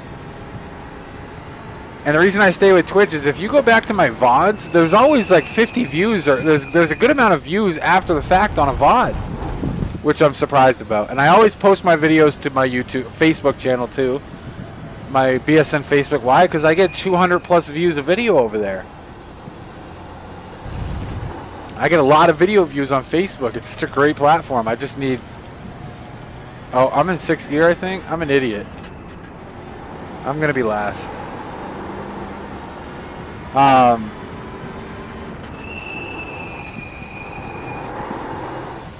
Green flag.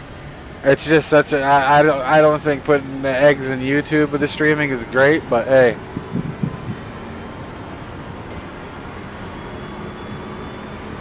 I've gotten more people that I don't know that find the Twitch channel live stream than the YouTube ever has. I've literally...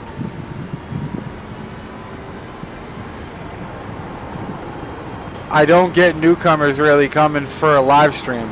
Then I've had a couple of new people here and there come into the Twitch. I just think it's more likely to get people to click on your live stream and chat in it in Twitch than it is YouTube. Unless you're an established YouTube creator, I just don't, and I'm not even established in sim racing. If I didn't switch the channel over, guy, I'd probably still be at fucking nothing. You know, it's a hard fought battle either way. And it's now the opposite for me. I deserve this. I deserve this.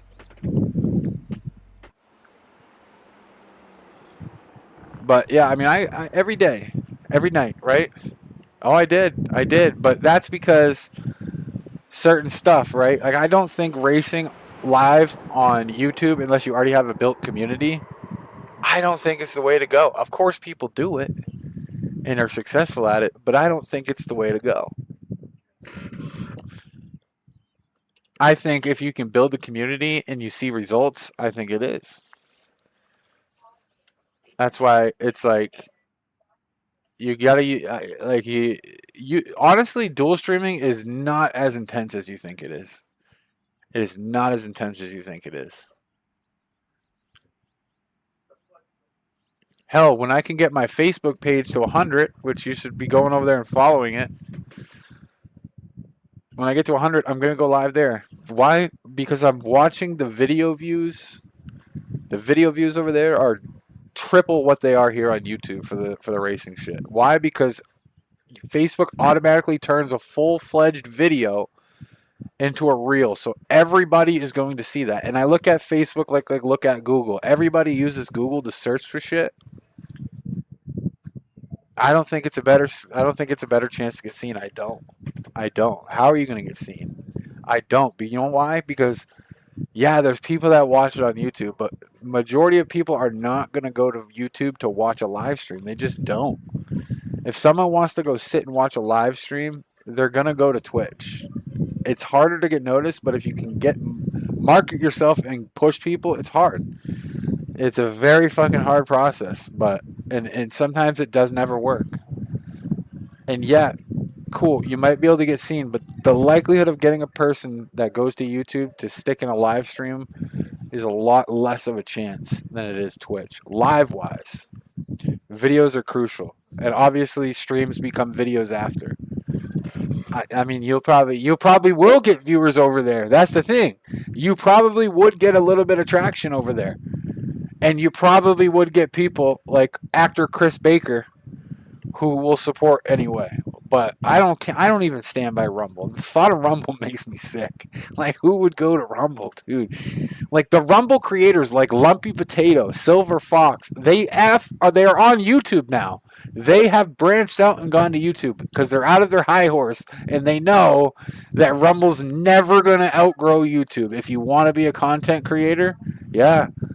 I mean, why wouldn't you, right? Why wouldn't you? But during that time when I was having the 500, I knew, like, dude, what am I doing? Like, I'm going to take the 500 and go because why not? I mean, I get the free $500. Fuck it, sure.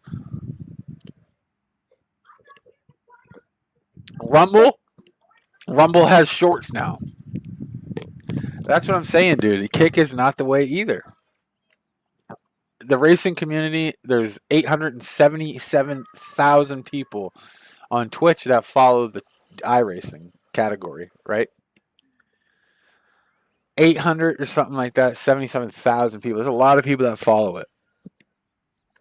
It don't matter whether you're on YouTube, Quick, Twitch, Rumble, Facebook. It don't matter, right?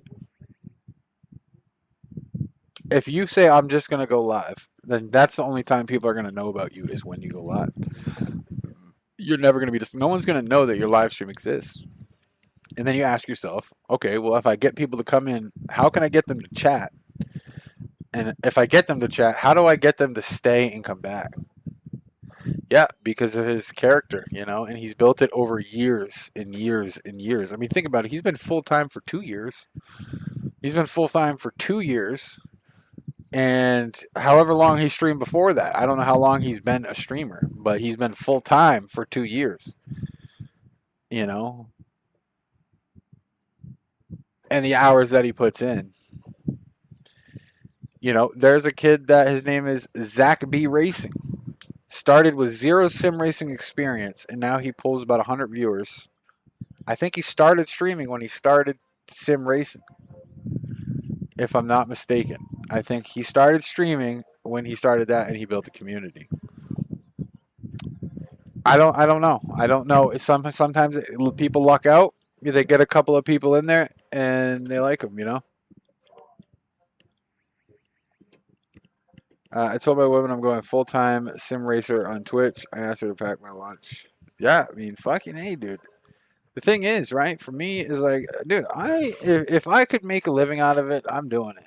You know, I mean, why not? Because I know that I can make I can continue it like I already have, but I can. The thing is, you don't need a 401k from a job because you can do a Roth IRA, and you can get your own health insurance.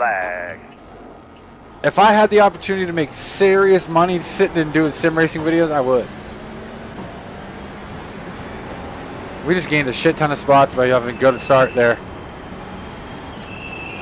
Right side, too wide. Right side, too wide. Oh, of course, you can't fucking drive your car, bitch. You're clear.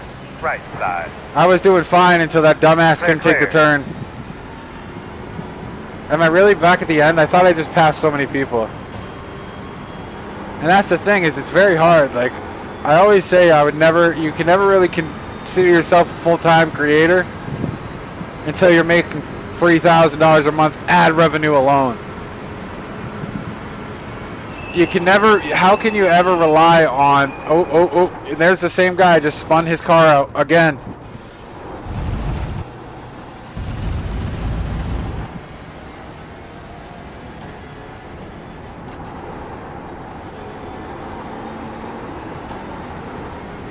Yeah, see, my shit isn't even updated right now. I hope it updates at the thing or it's bugged and I gotta restart it, because I was like, there's no way I should be 14th right now.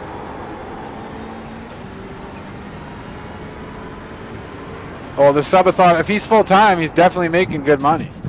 The thing is he got brand deals. He gets all the ad revenue still from 600 and something people. That's a lot of ad revenue from a live stream. We don't think it's a lot of money because when we run ads, you get 2 cents because there's nobody watching. But the thing is there's so many people watching, so he makes a good amount of money off ad revenue. He has 80-something thousand or 53,000 followers on YouTube, gets 14,000 views a video. Like, he's established in sim racing, so it's like he's making good money doing this. You know, he's got his website, he's got merch people probably buy. He's got brand deal sponsors that actually pay him. And that's never going to happen. You have to put the work in to get that. Oh, no, no, no, no, no.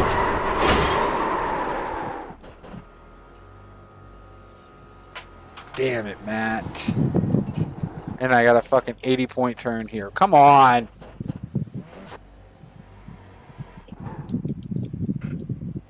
Oh my God, I'm getting annoyed here.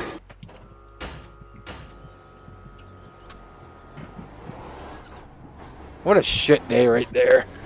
Definitely in last now. That was shit. Race is over.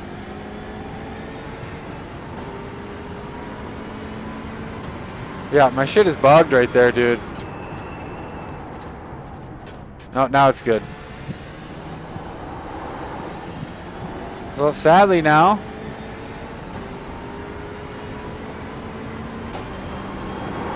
our race is shit. The 11th is stuck there. Well, there's the first hiccup from this overlay system. That sucked for us. I thought we had a great start. I don't know what had happened. I think we took it too wide is what it was, and I just fucked that up too. All right, well, our race sucks right now. All right, man. Let's get a rhythm. Yeah, let's do that. No, wait, it took him, dude, he's been around iRacing since the beginning. Or at least since 2010. No, he's been full-time for 2 years. It took him way more than that. The thing is and he probably knew people. No, he's been on iRacing since he's been doing this for a long time. Yeah, he's been doing it a while. There is certain people that can do it quick, but the majority of people are not going to. You know, it's all about networking too. That's the biggest thing. Networking even outside of content, like creation. But the thing is like you have to go into the mindset of just doing it because you love it. If you're doing it because you want to just make it, you're never going to make it. And that's just how it is with any bit of content creation. Any creator will tell you that. And if they don't, they're lying to you. Yeah, but see, people probably do that all the time, and the creators see that, and they probably then they purposely will shun you, right? Because they'll just be like, yeah, this is annoying. This guy just wants clout. The biggest thing is you have collab with people at your size. Collab with people at your size, you know? It sounds harsh, but those big creators, they'll say it, dude. Mr. Beast used to say all the time, it's like you collab with people around your same size.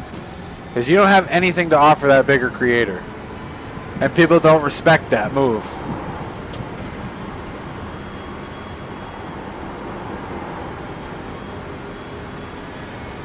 But yeah, I mean, it's hard not to get into the numbers, but if you get into the numbers and you're doing it because you just want numbers, you'll just never be fully in it, you know?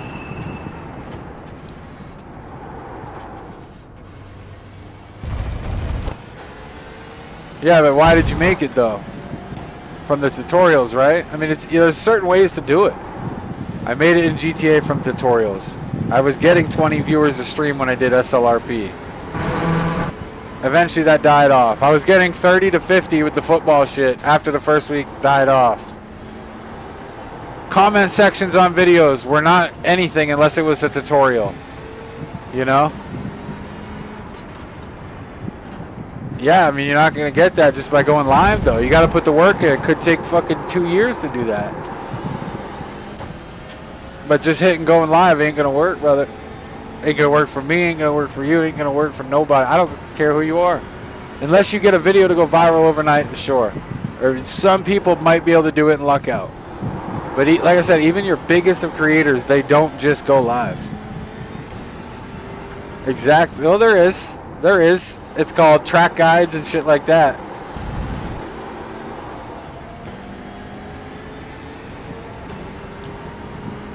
I feel like the way to make it is leagues. Because then you got that community. And like I said, with anything on Twitch and a stream, you have to make friends with other people's chats. No, none of those streamers are going to go in chats, you know? Nah, me neither. That's why I would already do that. I would definitely do it, but...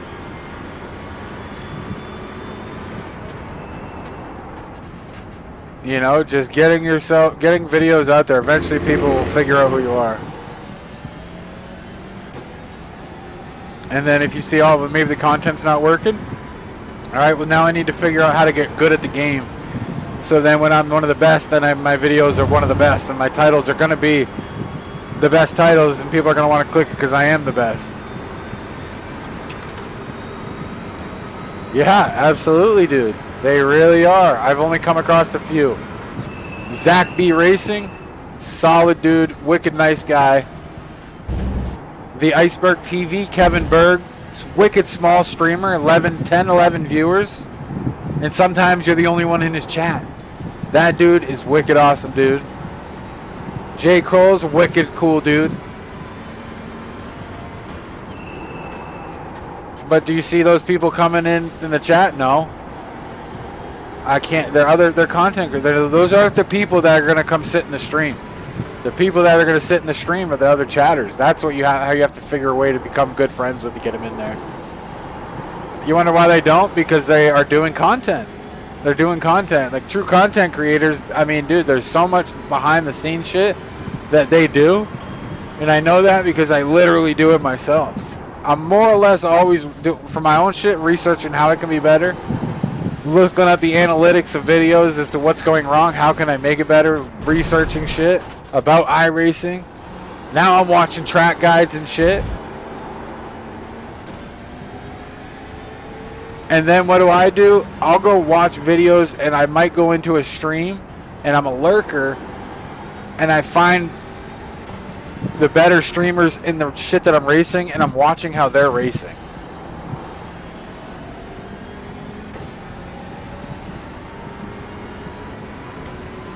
Yeah, I mean the biggest thing is you should be editing a video second by second so you can watch the entire video when you're editing it. You don't want to skip through and cut shit out. You want to actually watch the entire video and ask yourself if you would watch this. My videos that I make, and I know other people won't watch it, that's the type of shit that I like to watch.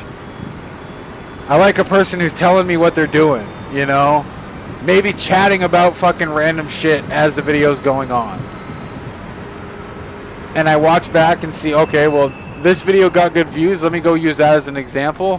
What were people interested in? Because YouTube gives you the tools in the studio. Everything in the analytics gives you all of the tools and information to make the video better. And then you have shit, shameless plug, vidIQ. And that's literally the shit I've used in college football. I used in GTA.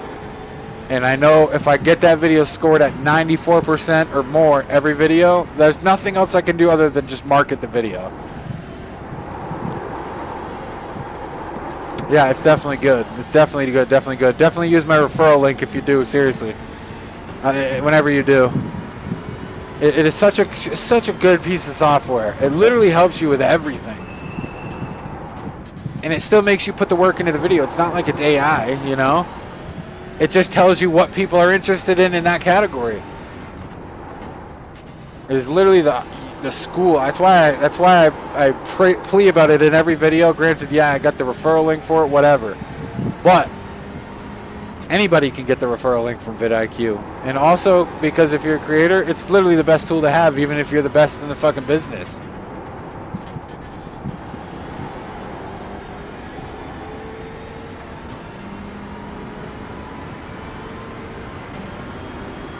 Oh, somehow my IR gain bugged out. I don't know. I gotta reset it. Cause my shit is bugged out up there.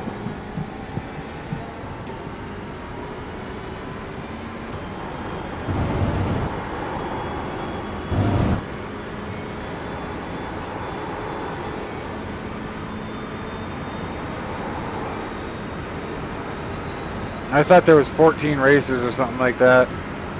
I don't know what happened to it right there. It's all bugged out. I don't know why it's only listing 10. This is an update. Pass guys are running. Oh, you know why? Because I have it as only 10. Duh. And I'm in 10th. Nice. I don't know where the IR gain went, though. But yeah, I just think that the biggest thing in, dude, if you stick with racing, is just find one car, one type of racing for now, and just race that category over and over. And in the downtime, just go in there to the practice sessions and run the same shit. Yeah, it sounds like it could be boring. Well, I mean, you're not even at GT3 yet. That's why I'm saying go right in the GT4. Or to be honest with you, dude, go run the Advanced Mazdas Production Car Challenge. Go run fucking Porsche Cup. Porsche Cup's good. I want to see if the track's free coming up tomorrow. I want to ride it this week.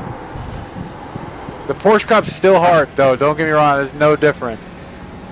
It's very, you got to look at it like this. It's also very niche, too, in a way. It's popular and it's niche. Because people who do the Porsche Cup that are high up, I mean, you got to think, it's not like they're just coming out of rookies, you know? So many high-class fucking racers do the Porsche Cup, too.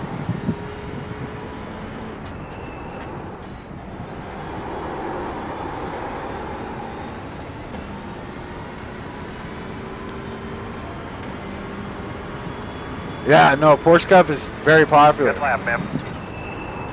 Very, very popular. I was doing the Porsche Cup on the 13th week. I just don't have Fuji right now, or I would do it, but I don't want to buy Fuji now that it's literally changing tomorrow.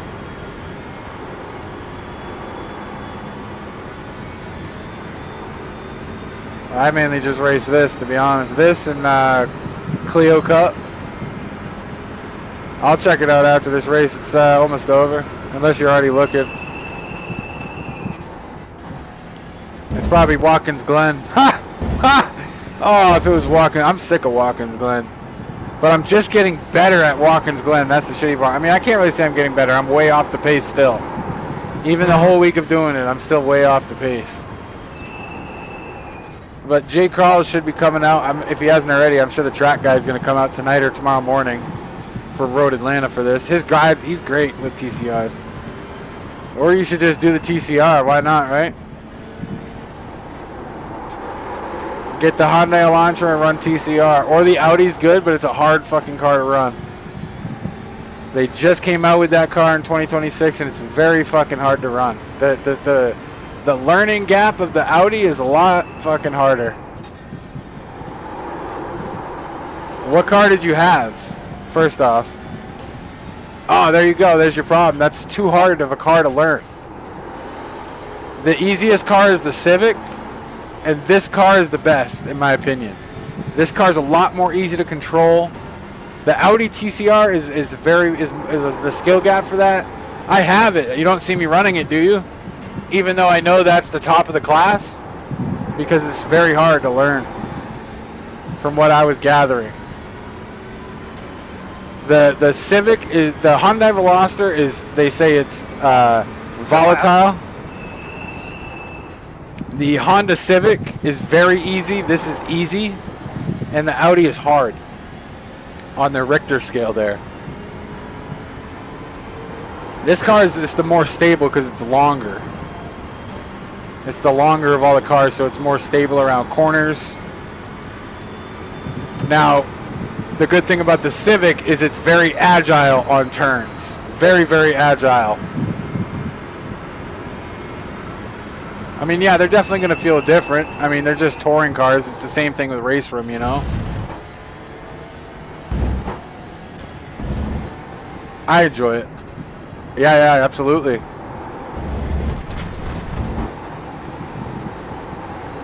Yeah, no, absolutely. That's exactly what it is. In that case, they say to put the brake bias towards the back, which I forget if that means turn the brake bias down lower or higher, because it's either towards 60, like when you go up, it's towards the front. Yeah, when you go up, it's putting it towards the front. And when you go back, it's putting it towards the back. So you want to put it towards the back so that it puts more weight in the back tires. That's just from what I'm reading. I don't ride the Audi. I own it. I don't even ride it. I just think it's too out of control for me. The Elantra is very good in my opinion. Like even over the Civic, I feel like the Elantra is better due to the fact that it's a lot easier to control. It's got a lot of pickup.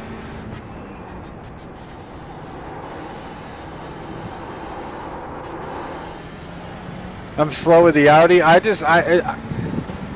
The whole thing is just track guides, because you're not hitting the brake zones right then if you go out of control. Everywhere they tell you, you know what I mean? Everywhere they tell you that there should be braking, it's for a reason. The cars are going to do what the cars want to do. I think it's crucial.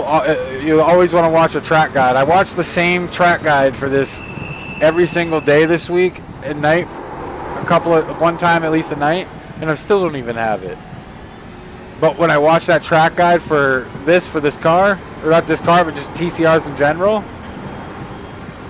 it's like it started getting a lot smoother riding the track. I had way less spin outs, off tracks, everything. And every time I push a little bit harder to go into a turn, that's where my error is. Like right here, you got to brake, and then I can let go right here and take this and just maybe hit a little and hit it just like they do.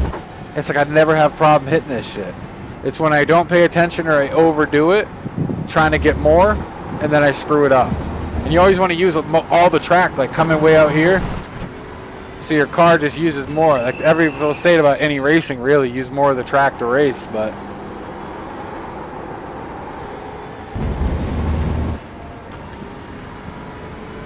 I never really even watched track guides until I was like, I'm gonna lock into TCR. And right when I watched that track guide, it instantly helped me more. You watch the track guide, pause it every turn. I go do the turn, I'll pause it. I'll watch that turn again, and I'll do that turn until I master that turn, and then I'll work the next one. I didn't like the 6 hour glide. I wasn't ready. Like I wasn't ready for a race like that. I was too nervous. What was your attitude before? I'd be curious, opposed to after. I wasn't ready for an event where people were watching me like that. You know what I mean? I had other people relying on me. Every mistake I made, I was just like, it felt like I was in a Super Bowl and I fucking missed a tackle. Or I something like that, you know? Or I fucked up at work repeatedly type shit.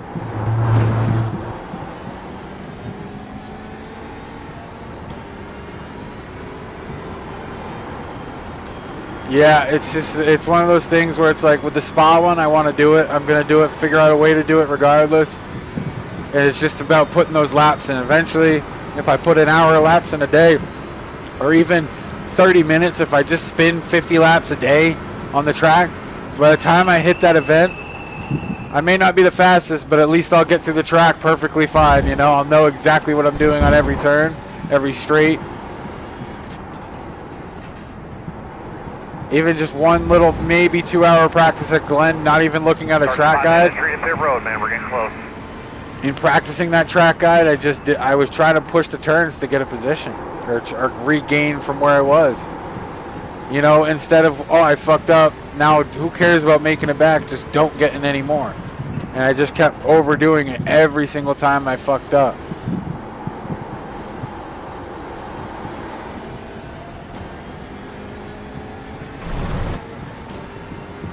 All right, bro. Have a good night.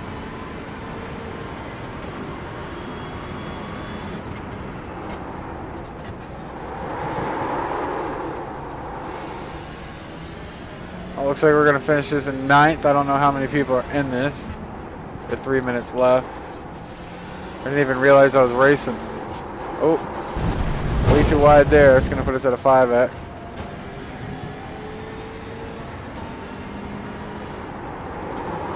Here to check the TC cord and see if they have the track guide for tomorrow's track. Oh, and then I'm going to check what the Porsche Cups are. Back, be smooth. I'm going to get lapped.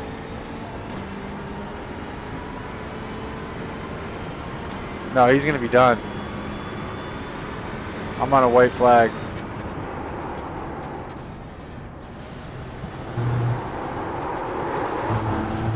9th out of 14, not too bad.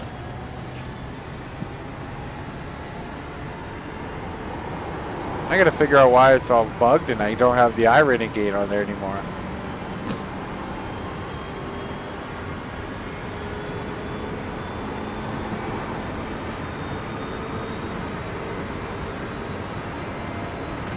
I actually got to go to an appointment for 6:30 tomorrow, so I myself am probably going to do one more race tonight.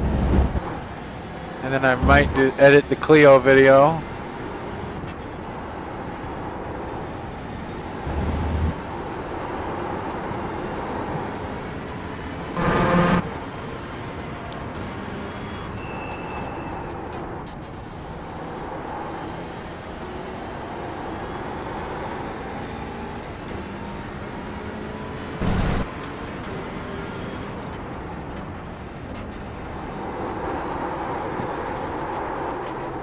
I think my tires are gone.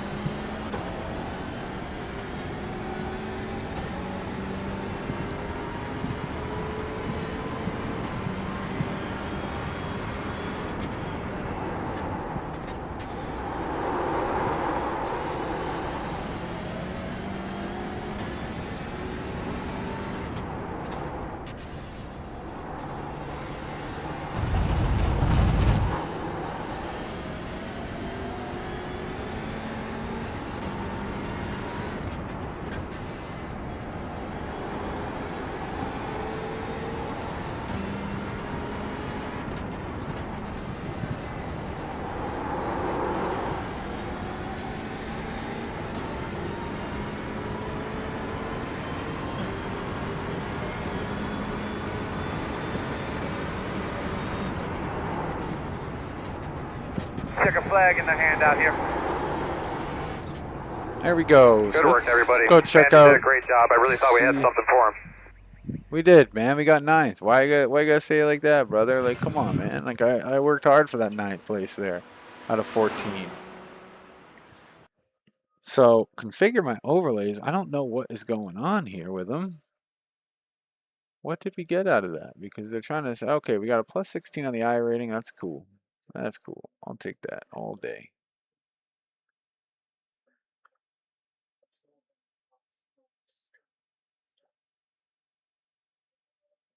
So we got 20 minutes to the TCR. I'll go ahead and register for that one too. We're 823. We only have 28 points. This is we're fighting for our lives here. Fighting for our lives. So I'm gonna need general. These for some reason I don't know why I'm not having the iRacing game.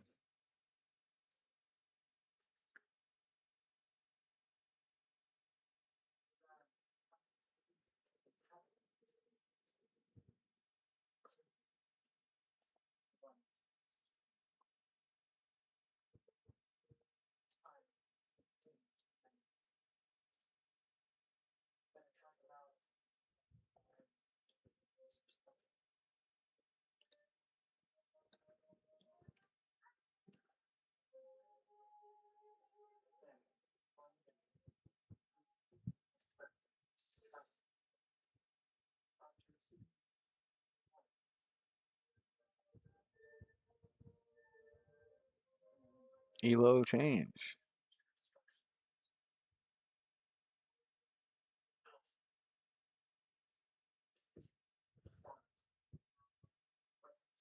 Three and three ahead of behind. Lap decimal. Elo change. I don't understand what happened there.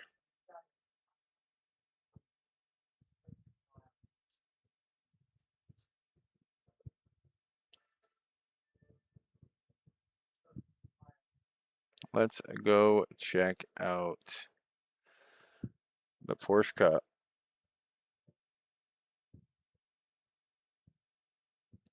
I don't even see it on there. It's right there. Oh, it's because we didn't have it checked.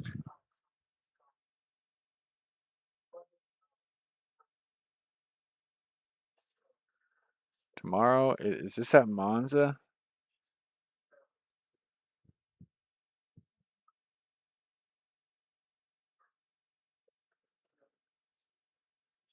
I think no, it's Imola. Oh, we probably won't race that.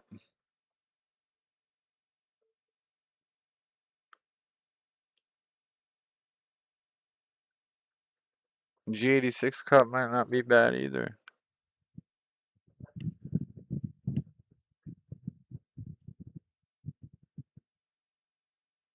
Clio Cup is a good one. It's pretty much a fucking entire free one, which is awesome for the most part, other than Spa, Donington, Glen, and that is literally it. The fucking Clio Cup is perfect to never spend a dime except for the car.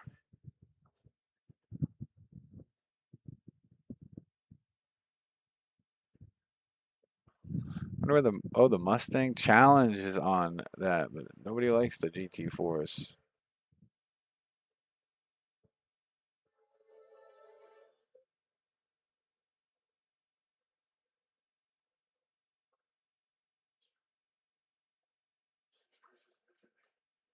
So this goes on that other one, and then it's on sports car GT4s, and then it goes on the Dallara.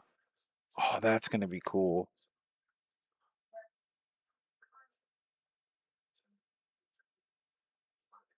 They're gonna do the Clio for the Ringmeister. That's cool. The Porsche Mission R, I don't have that either. The Ring though is cool though. It really is. I love racing on the Ring. I used to hate it, but I love it.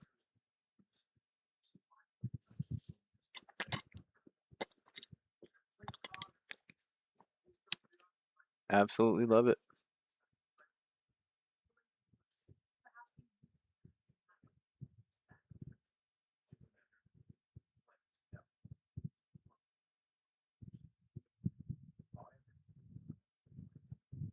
Absolutely love it.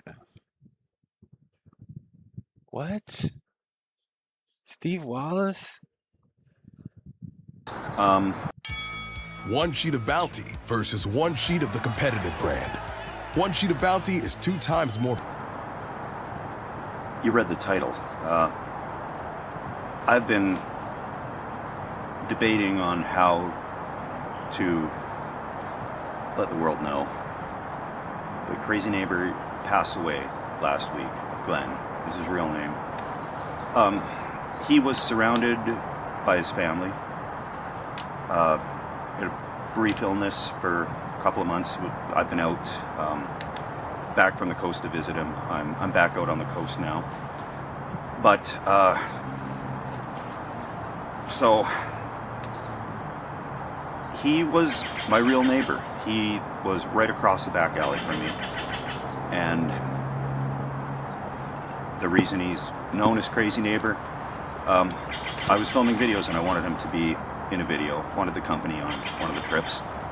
And I said, well, do you want me to call you Glenn? And he says, no. I said, what do you want to be called? And he says, Crazy Neighbor.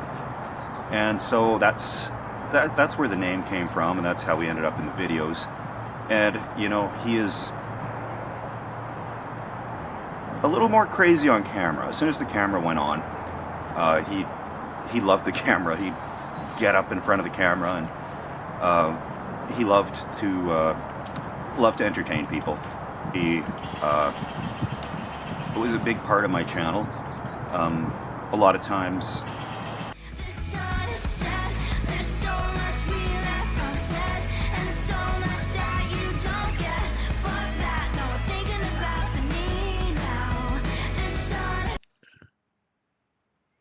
yeah, I don't want to get. Can I upload my fucking videos to fucking MSN, dude, and have them scroll through the fucking feed here?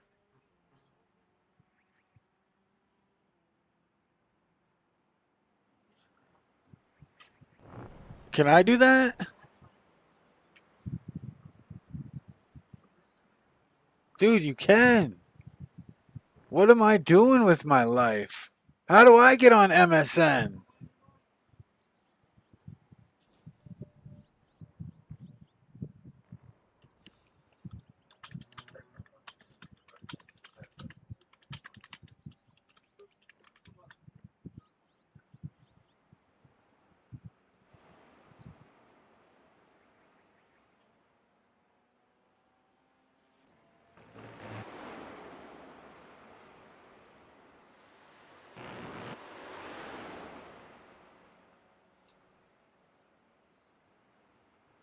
Oh, you have to be invited. Damn.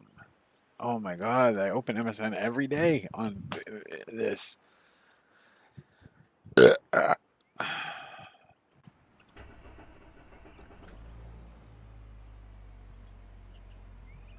I'm sitting here. I'm going to look up track guide for Road Atlanta.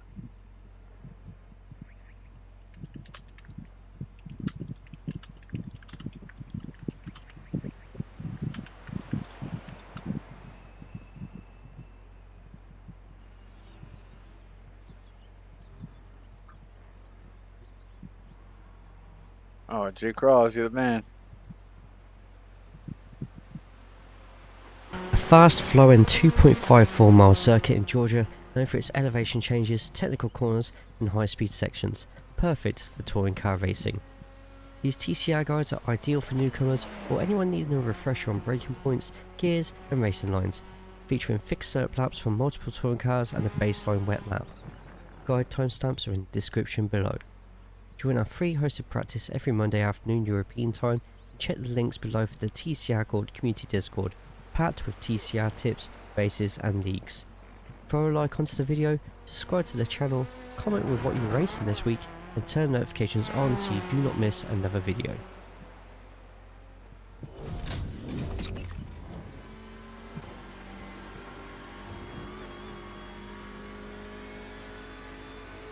See my dude Jay Crawley, he even fucking is in the Elantra. We're gonna do this race and then we're gonna watch his, and then I'm gonna watch his video and run some turns on learn some turns on Road Atlanta because I want to be ready to rock for them.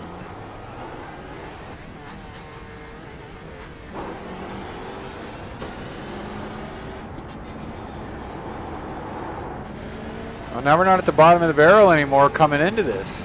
What is going on? Why? Oh, there we go.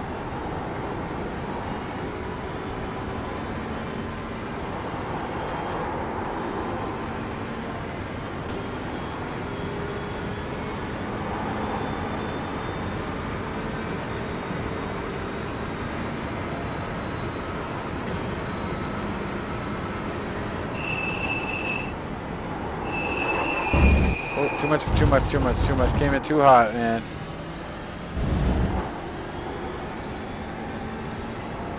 I'm not gonna lie, the thing is bugging a little bit down there.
Then 1 is the fastest car on the track. 55.056.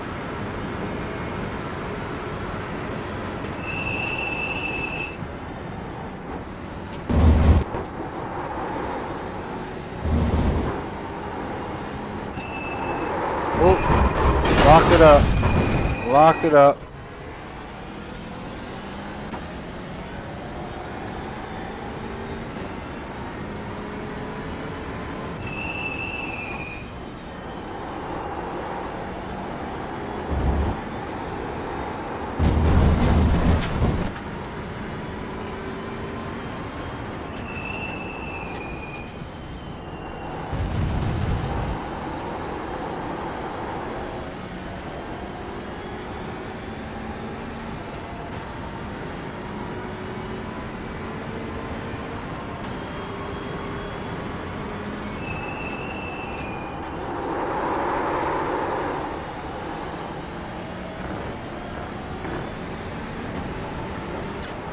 Left side. Still there. All clear on the left side. Still there. Still there. Clear. Left side. Still there. Clear, clear, clear.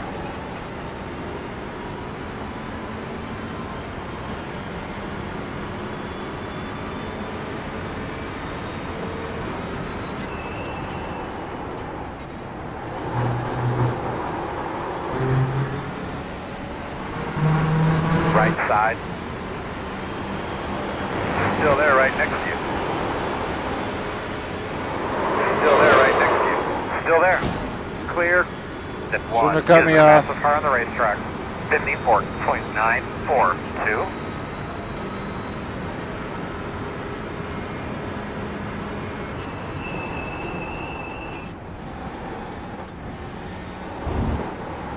We'll be fine.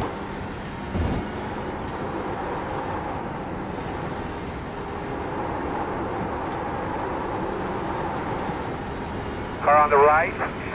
Keep going, keep going.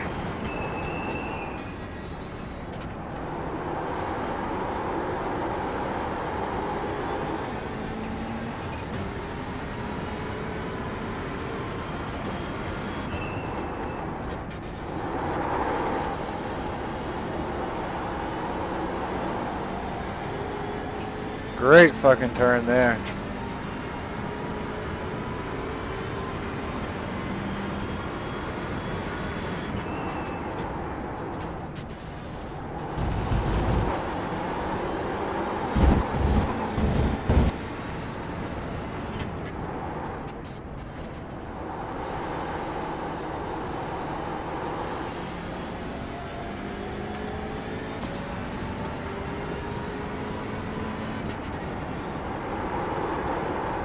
Wow, this is an all USA flags up there. I'm surprised there's this many people racing TCRs right now at the same time as me.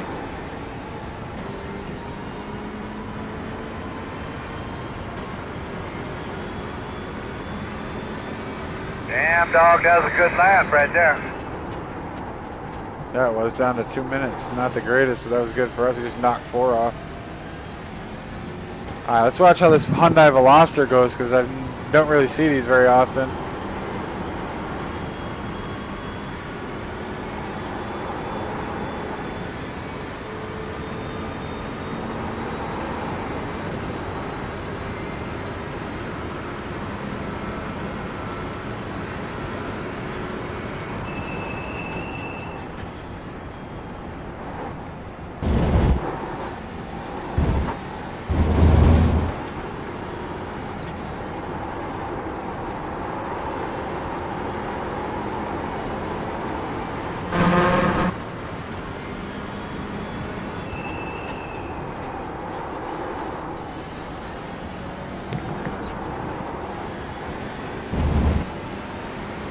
Left side.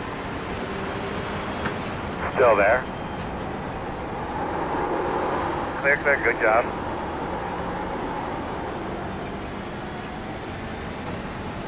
On your right.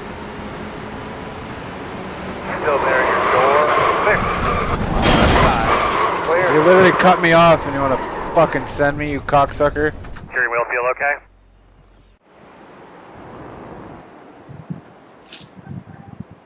Why did he send me that? I was there.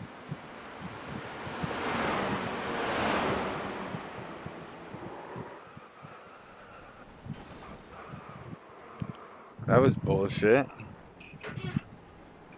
Pissant.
Right side.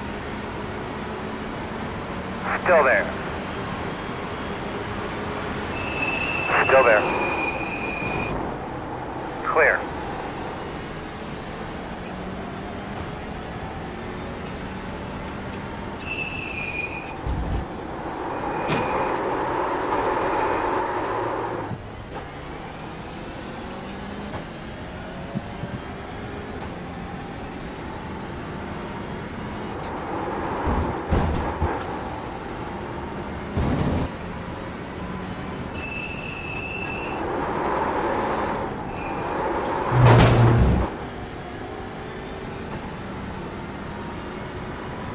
Everything all right?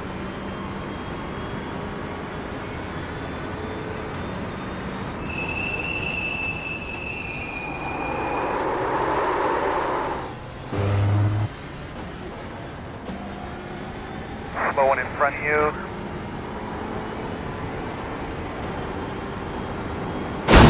Left side. Clear. Let's make sure You're off we the track. rejoin safely. Car approaching, hold. Are we crashed? Coming here. Yep. 10-4. We're gonna be down a ton of power here. But I don't think I really need to say this, so we really gotta quit beating the car up.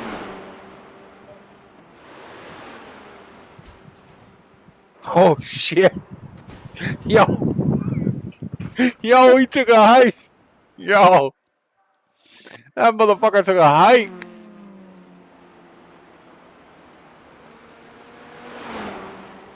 I didn't even see him coming around the corner. I was zoned out.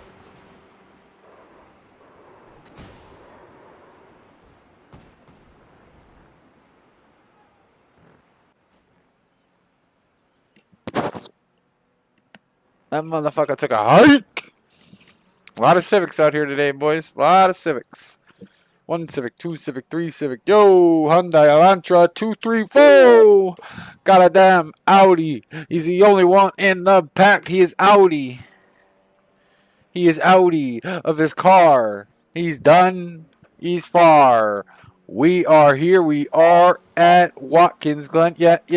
TCRs at the Glen. Going bowling, then hitting the bar. And then after, we're going to watch our track guide. I'm actually going to watch track guide right now.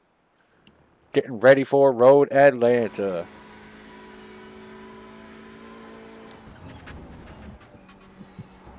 Oh, they got a couple of good turns in there. Jeez.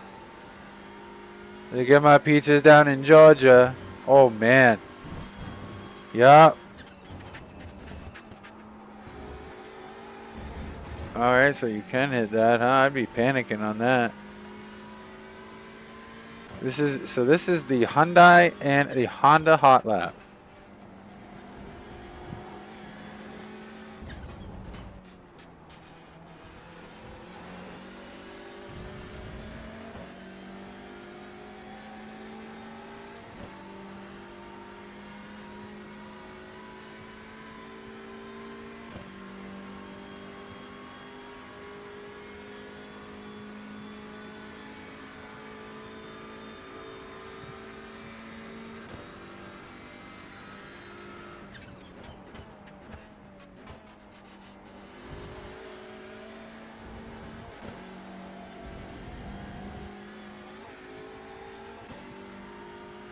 Damn, this is going to be a tough one.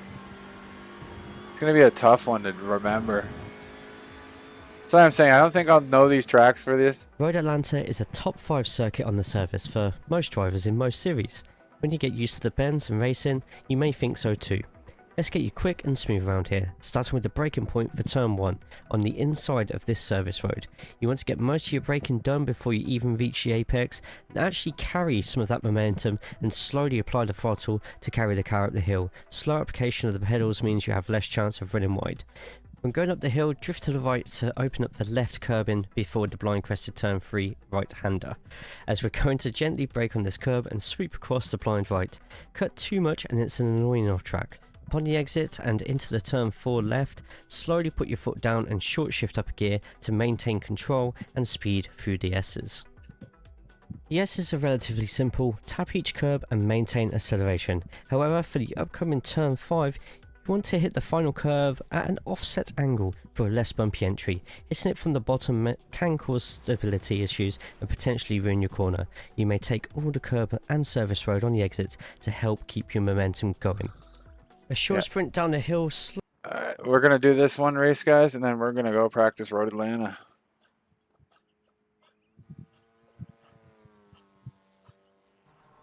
And then when I have downtime during work, I'm going to be practicing Road Atlanta so that I'm already up to pace with Road Atlanta.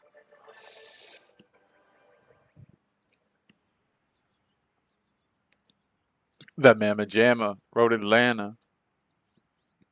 This is why I think it's key to lock into one thing. So you need to just learn it. And then the next season you come into it, you're already up to gear. You're refreshing. And you're winning races. Your first season in a category like this, for me at least, my first season here, I'm not expecting to win a single race. By the end of the season, I hope to be getting a podium.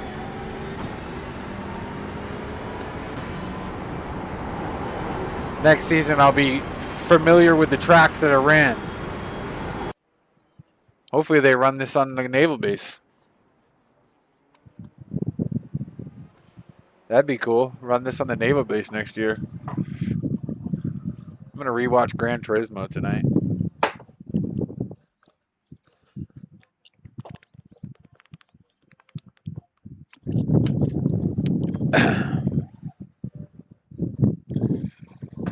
I'm a coffee addict.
Green flag. There you go. I feel a good one coming in.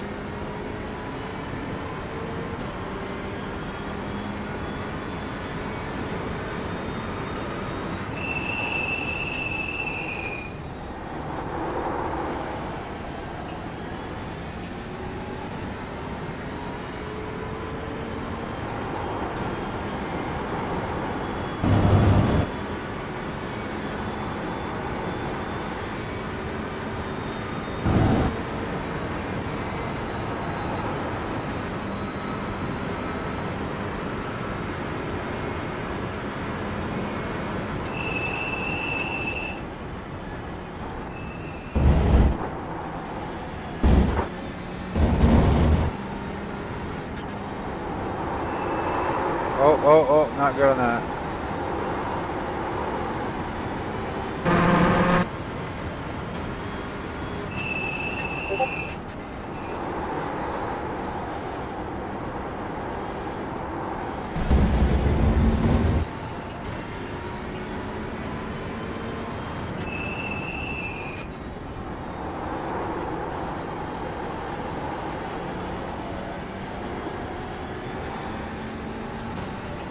Feeling a good lap.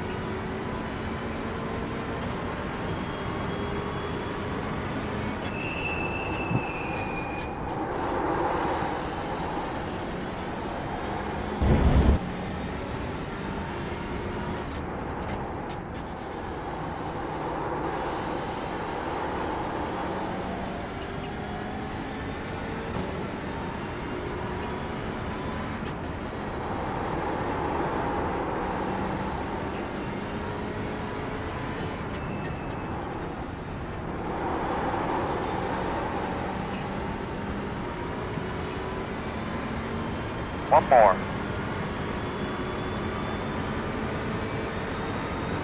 Yep, 159. That's a good one to start. I think the way I burnt those tires in like that was crucial. Puts us in P4 right now. A little too wide there.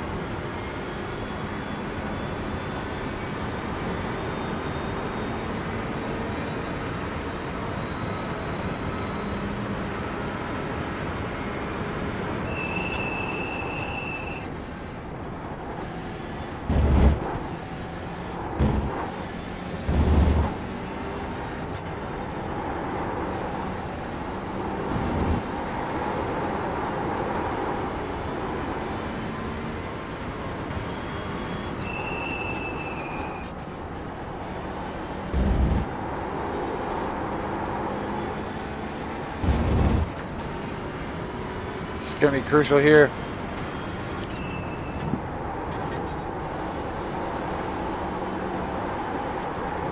Not great on the hill.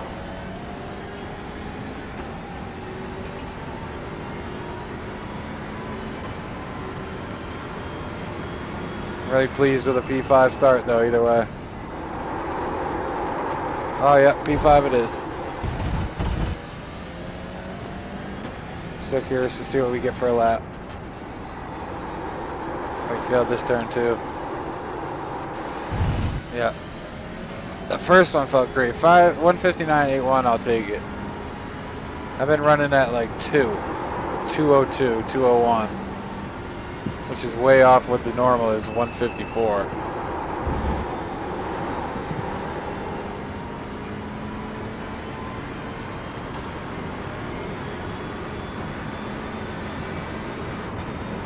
Checkered.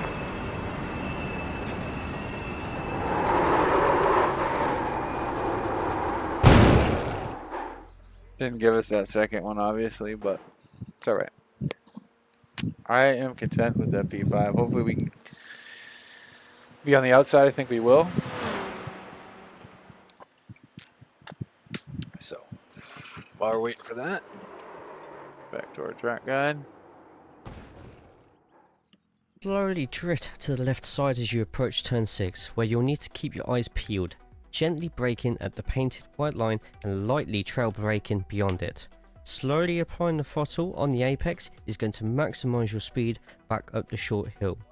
Keep to the left hand side for a few blue and yellow blocks of curbing. When a few of those remain, lightly brake and sweep the car through the slightly crested apex. This is the most important corner on the track, so practice a clean, quick exit as it will shape the battles you will have in front and behind of you.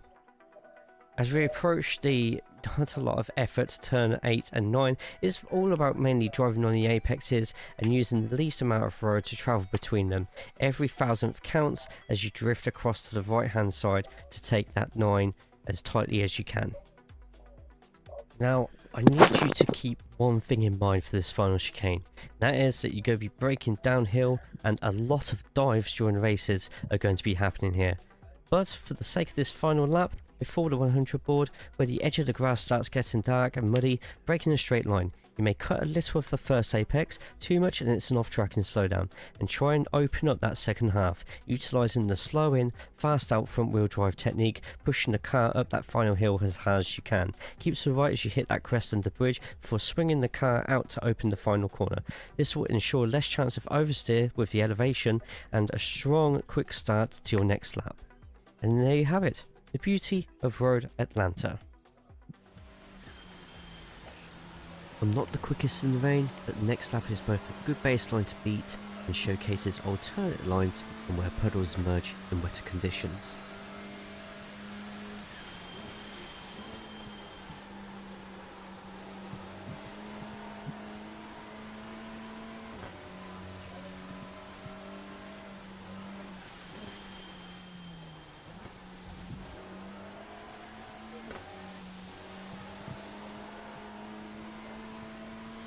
I'm actually kind of excited to go get the practice in.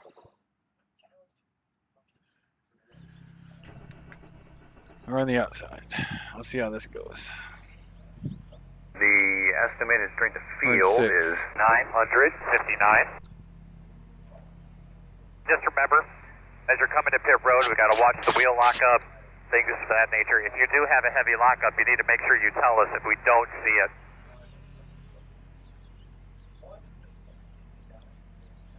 Hopefully we can get out of here relatively good on this first one. So we're going to do this race and then we're going to go to Road Atlanta and do our practice in the rain too. Here we go. I want to get off so we can get on the inside turn.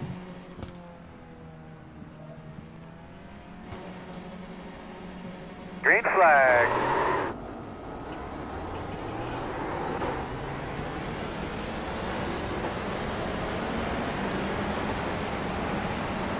Left side. Clear. Come on, baby, get on it. On your right. Clear. Right side. And he fucking sends me. Clear. He fucking sends me. On your right. I was in first. Clear. We'll get a Sawzall, cut this off where it's going to be dragging. I'm pretty sure I had that turn.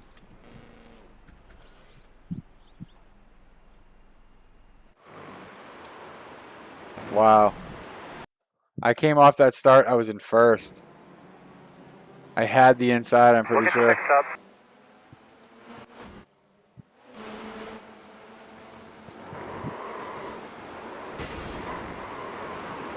That's just a case of neither one of us wanted to lift. I came off that fucking start so good. I was so confident. Motherfucker, I weaved through that start.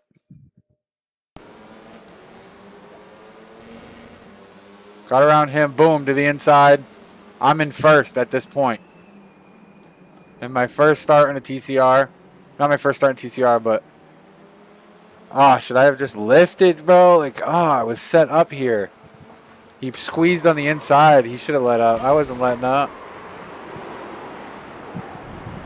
Damn, bro.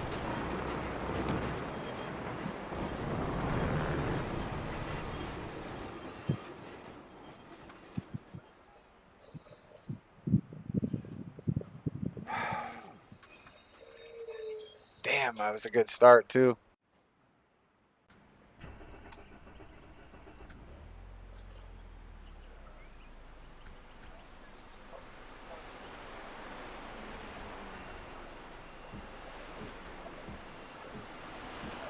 Damn, I'm so pissed off. I'm not even pissed. I'm bummed.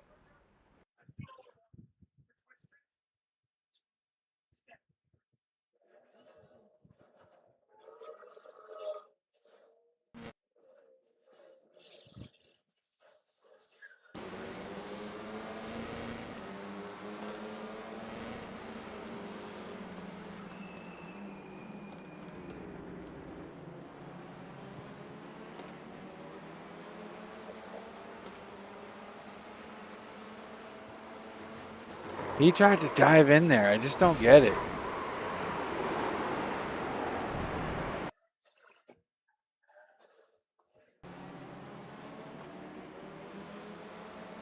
Oh, it's that Luis guy.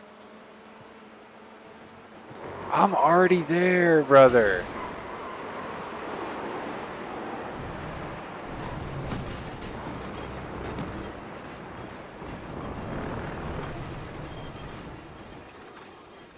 No, sorry, nothing.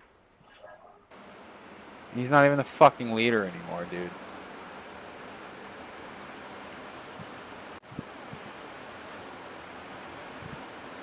Oh, maybe he is. He is.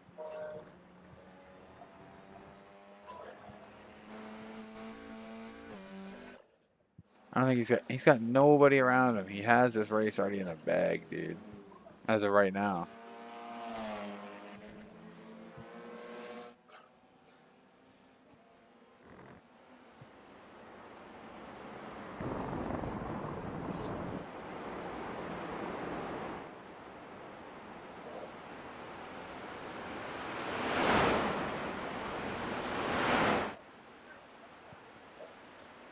And he's just got this gap. Like, he's got the bag in there, bro. Go, man, go, go, go, go, go, go.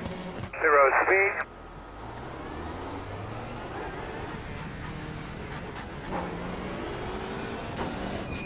Can we get ourselves back in this race? I don't know. Why isn't the IR gain on there?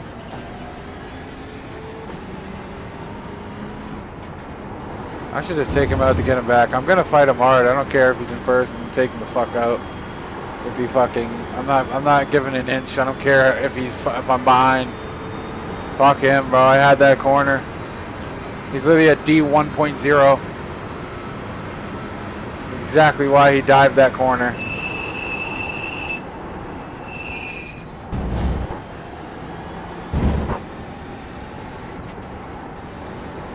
So I'm gonna dive on him if I get the chance.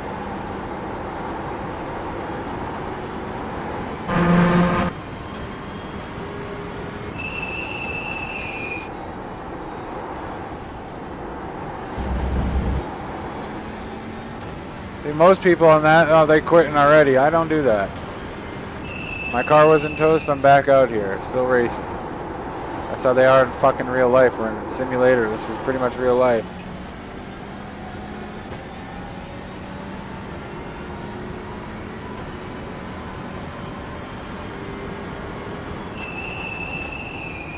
This sucks. We had that great fucking start, great qualifier. We were in the lead on that turn. I truly feel like we should have been in the first place right now, or right behind them.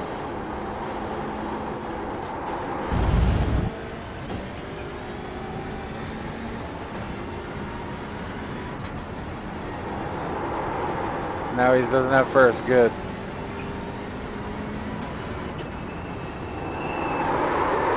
Oh.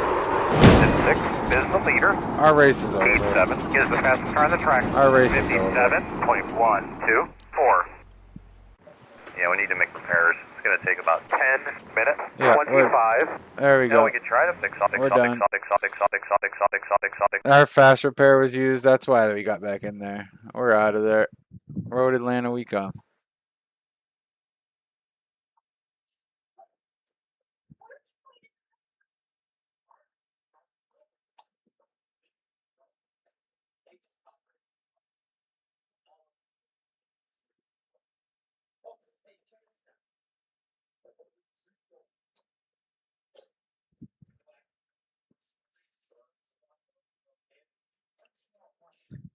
All right, let's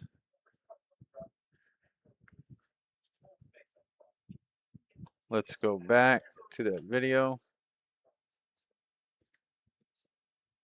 service for most drivers in most series. When you get used to the bends and racing, you may think so too. Let's get you quick and smooth around here, starting with the braking point for turn 1 on the inside of this service road. You want to get most of your braking done before you even reach the apex, and actually carry some of that momentum and slowly apply the throttle to carry the car up the hill. Slow application of the pedals means you have less chance of running wide. When going up the hill, drift to the right to open up the left curb in before the blind crested turn 3 right-hander, as we're going to gently brake on this curb and sweep across the blind right. Cut too much and it's an annoying off track. Upon the exit and into the turn 4 left, slowly put your foot down and short shift up a gear to maintain control and speed through the S's. The S's are relatively simple, tap each curb and maintain acceleration. However, for the upcoming turn 5, you want to hit the final curve at an offset angle. Alright, we got 5 turns. We should run those 5 turns first and see how we feel, and then go from there.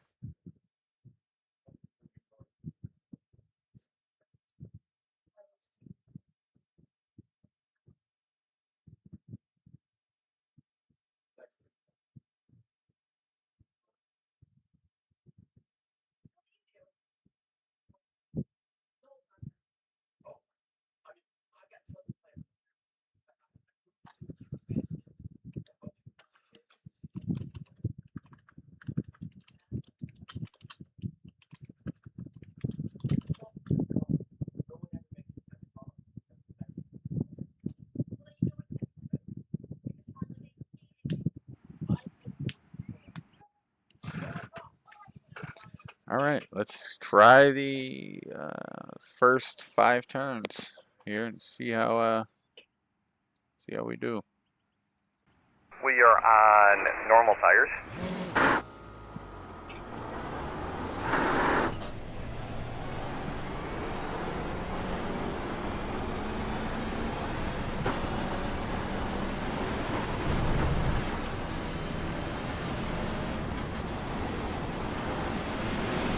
Oh, it's wet. Alright, so this is how it's going to be. Should we be putting wet tires on here or what? I'm just going to go You're with on it. a dry tire. They're telling me I'm on a dry tire, so should I be on a fucking wet tire?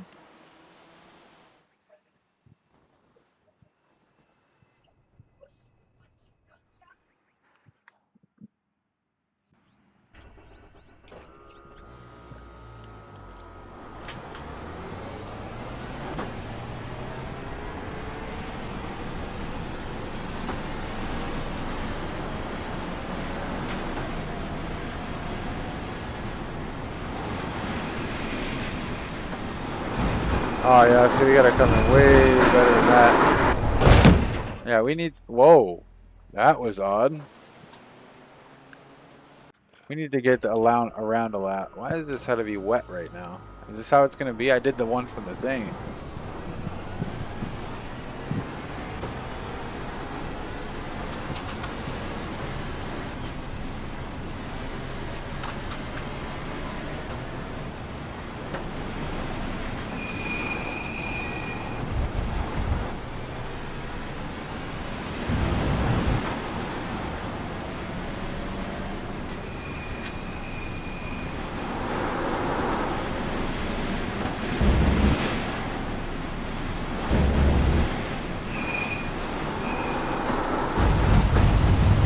That's where you're gonna want to be out there. This is gonna be tough on wet though.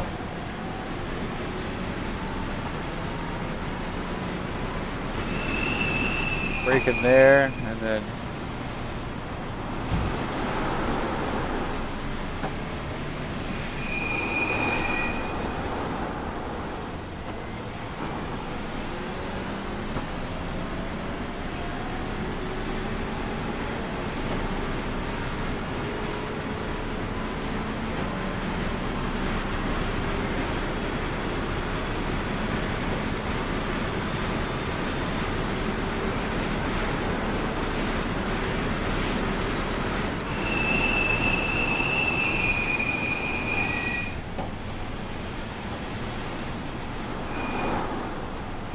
we didn't do this optimally at all.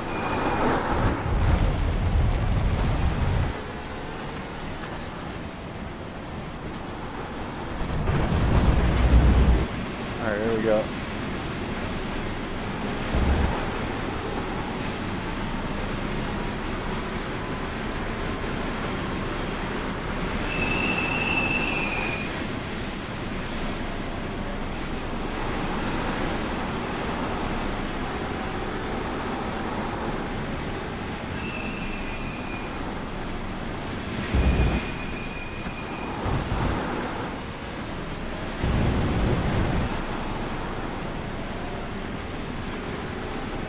Oh my god.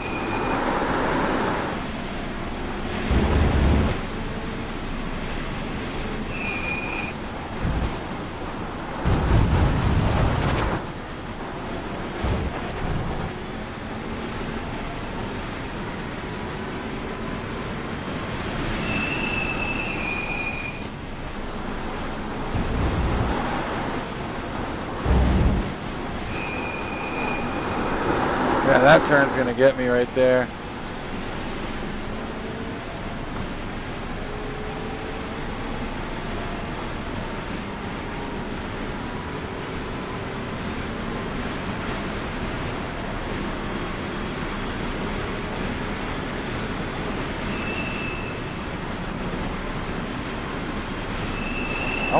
I actually want to go back. I want to test drive it with literally no water. Like, I don't want to start out learning this. I want to start out with learning it.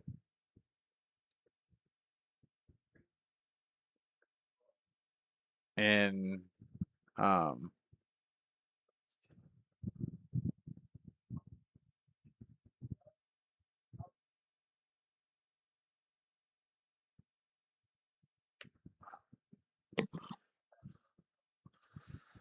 in the wet.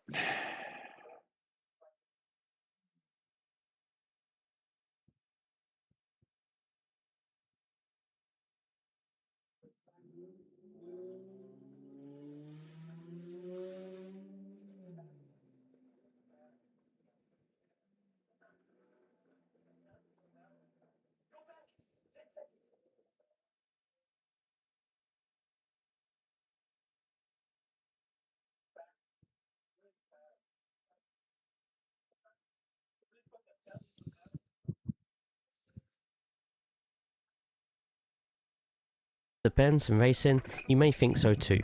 Let's get you quick and smooth around here, starting with the braking point for turn 1 on the inside of this service road. You want to get most of your braking done before you even reach the apex, and actually carry some of that momentum and slowly apply the throttle to carry the car up the hill. Slow application of the pedals means you have less chance of running wide. When going up the hill, drift to the right to open up the left curb-in before the blind crested turn 3 right-hander, as we're going to gently brake on this curb and sweep across the blind right. Cut too much and it's an annoying off track. Upon the exit and into the turn 4 left, slowly put your foot down and short shift up a gear to maintain control and speed through the S's. The S's are relatively simple, tap each curb and maintain acceleration. However, for the upcoming turn 5, you want to hit the final curve at an offset angle for a less bumpy entry. Hitting it from the bottom can cause stability issues and potentially ruin your corner. You may take all the curb and service road on the exit to help keep your momentum going. A short sprint down the hill, slowly drift to the left side as you approach turn 6, where you'll need to keep your eyes peeled, gently braking at the painted white line and lightly trail braking beyond it. Slowly applying the throttle on the apex is going to maximise your speed back up the short hill. Keep to the left hand side for a few blue and yellow blocks of curbing. When a few of those remain, lightly brake and sweep the car through the slightly crested apex. This is the most important corner on the track, so practice a clean, quick exit. That's going to be the trouble one right there, I think. Why is this fucking road always wet?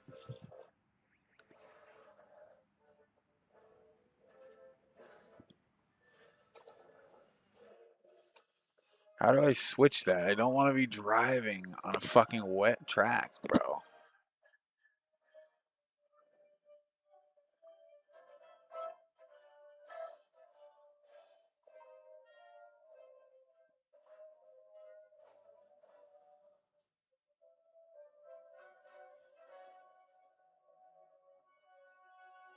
All right, let's see what that is. I want to practice it when it's dry and then go from there.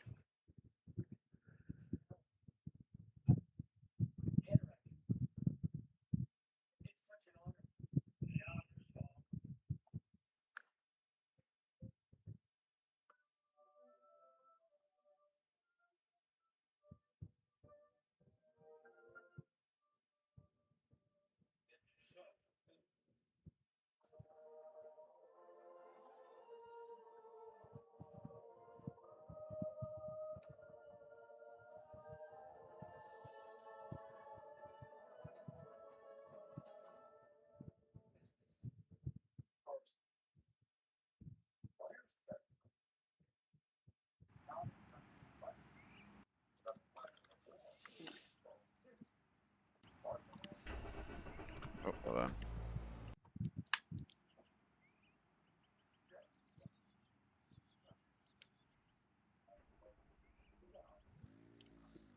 All right, here we go. First 5 to 8 turns, or first 8 turns. Let's see. They're gonna be a pain in the ass anyway.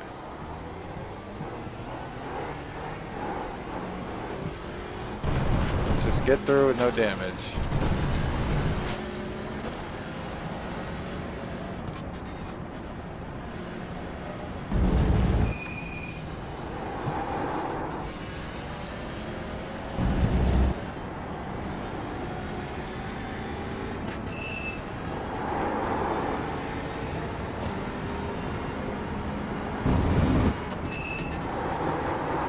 Way too hot there.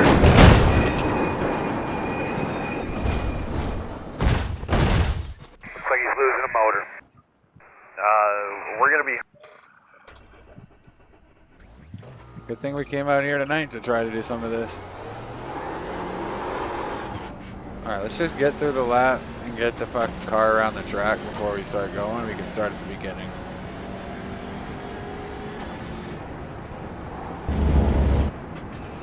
Totally missed the turn. Alright, man. We'll be good. We'll get it back.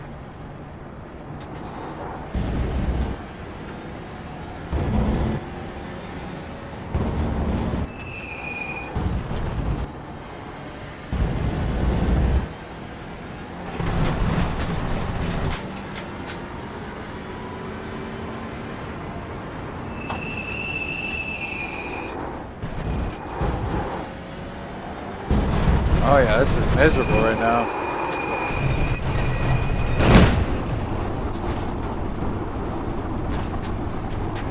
How does it just totally destroy the tire immediately? I can't. Alright, let's just get through it here.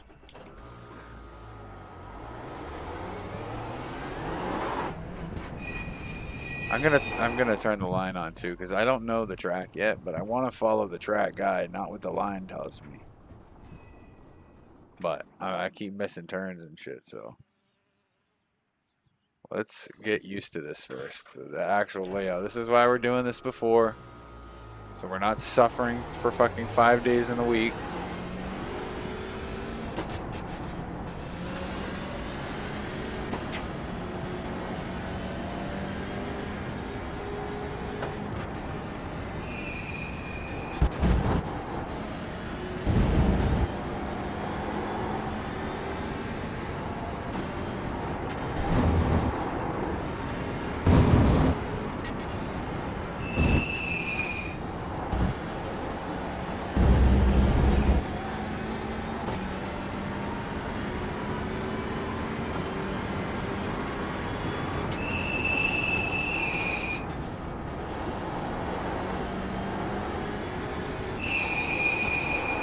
Missed the apex.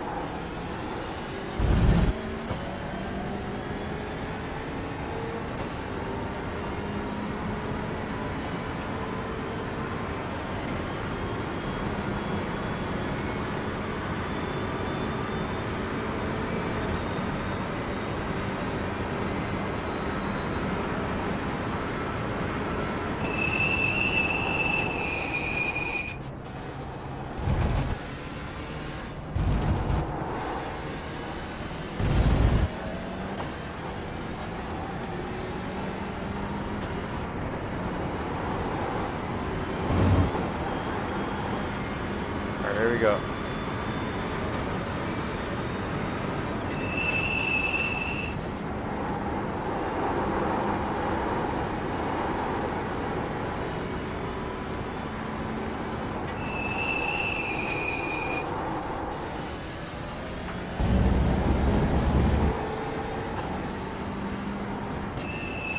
Oh, not enough wide enough there. We're gonna do a couple with it on, and then we're gonna just go to move it off, just so I know where I'm going.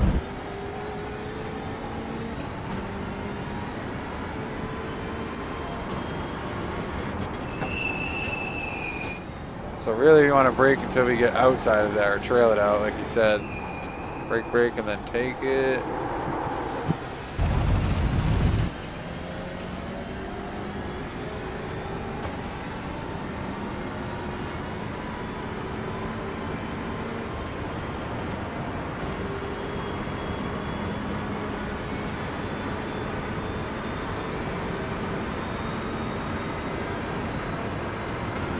Down here, we really want to brake right before that board, then gun it in.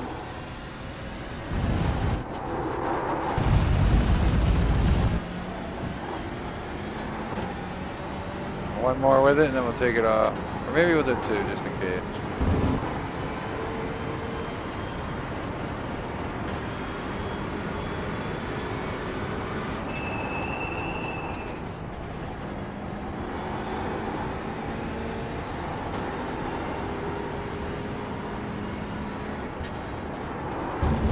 Locked ourselves there.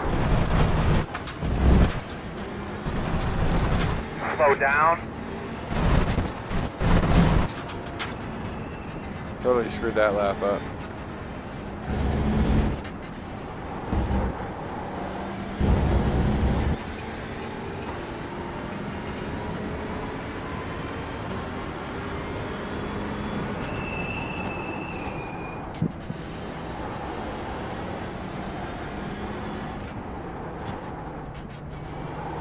We want to hit that apex, so.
Oh, yep, that's what he was talking about right there. You hit that like that, your race is over, buddy.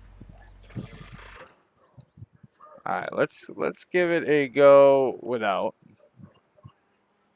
But let's not just go for a complete speed. We hit that corner, boom. That was the end of it for us. Too much. Bang, sent us, and we lost control of the car right there. All right, here we go. Not yet. Let's get around the track, but.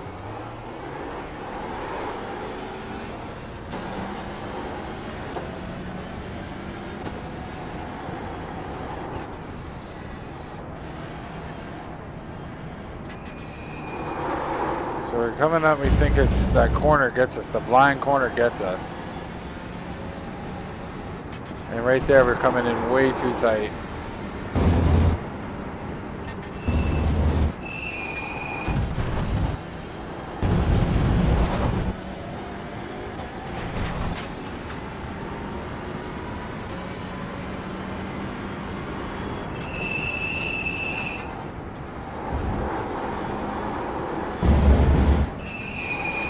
Oh, too hot right there. Too bad on that corner.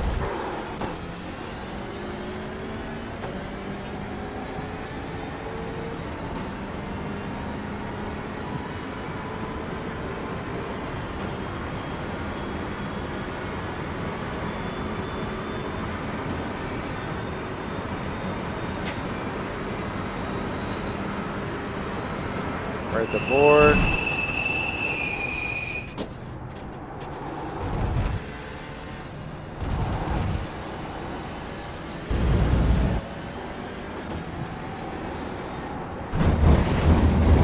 Gotta do that better.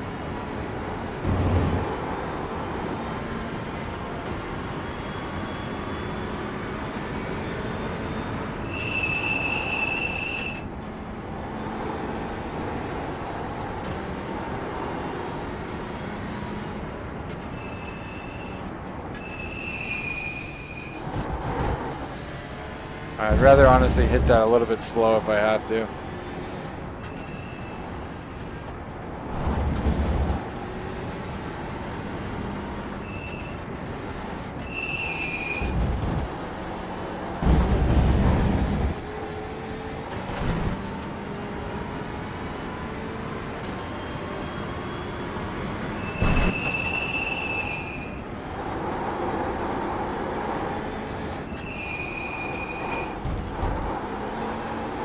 That could have been a little bit better. I don't know why we were in first, but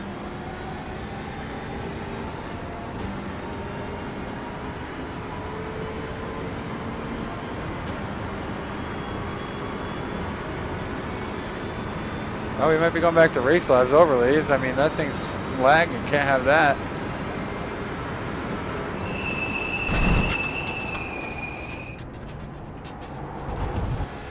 Yeah, we gotta make sure we're not hitting the grass there. That's crucial for tomorrow.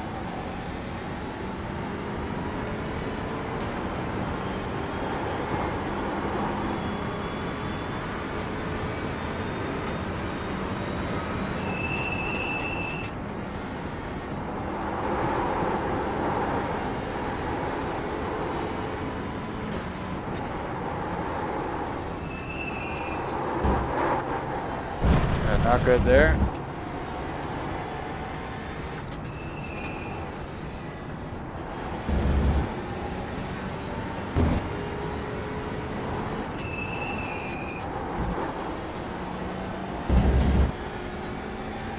I don't know what a good time for this track is, but it's definitely probably not a 133. If I'm getting a 133, it's probably like a 121.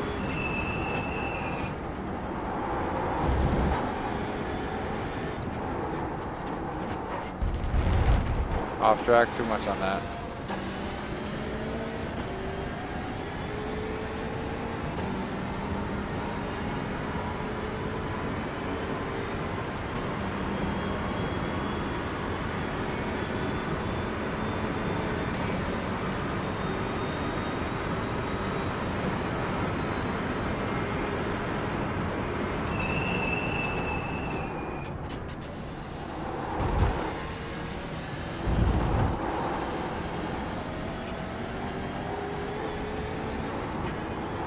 Wide.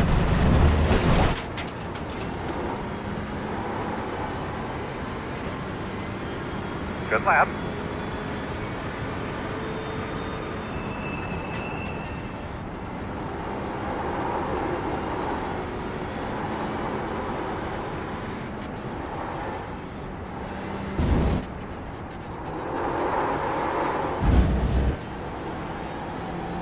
Definitely easy to get carried away.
Good lap.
That's where the short shift he was talking about goes.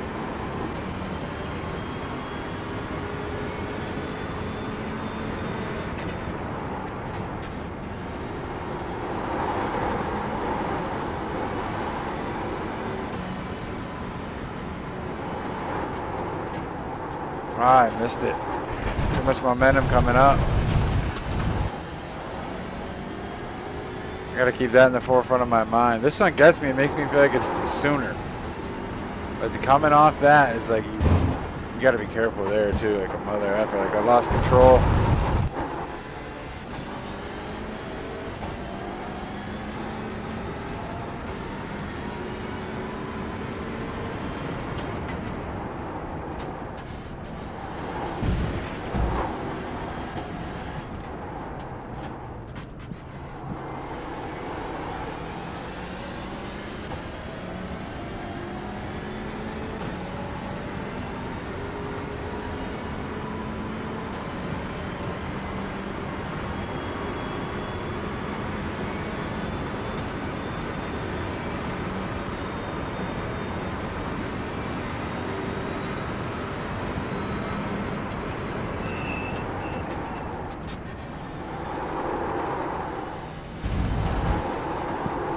Not good.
All right, I think that works for me for tonight. I think I should be okay. I got a decent grip on it, not the best whatsoever.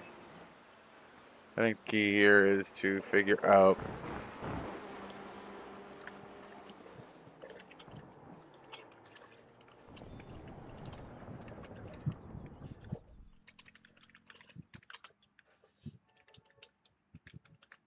trying to see what a good lap time is. 126. That's the fastest. We got a 132. So about 127. I mean, yeah.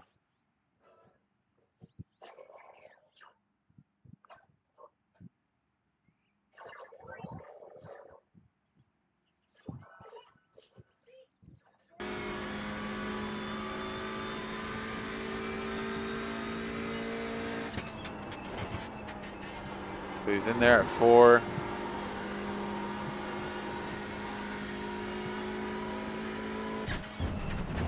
He hits that corner. Okay, he goes on that apex. He's at 3 through here, and then back to 4, way outside. It's on the apex, slightly there, down to 3.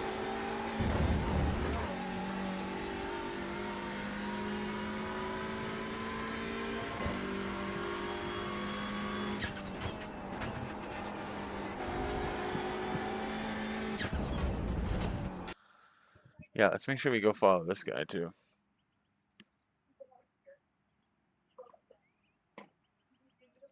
I wonder if he's got setups.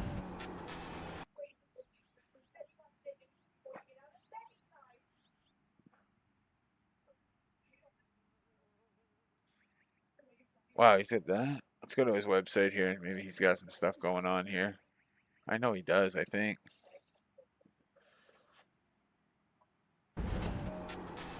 I'm trying to make sure I put myself in the best possible position to be better on Road Atlanta than I was on that, which I think. This is Sergio Ferreira, though. This isn't even Coach Dave.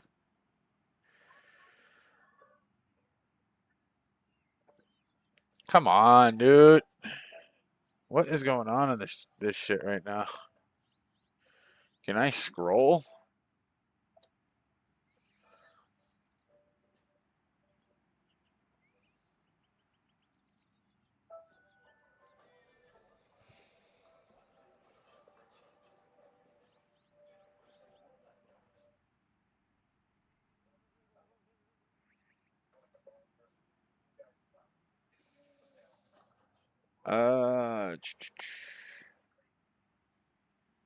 It doesn't look like it though.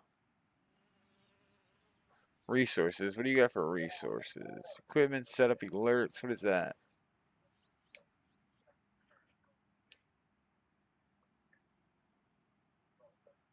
Yeah, they do special events for Thruxton though.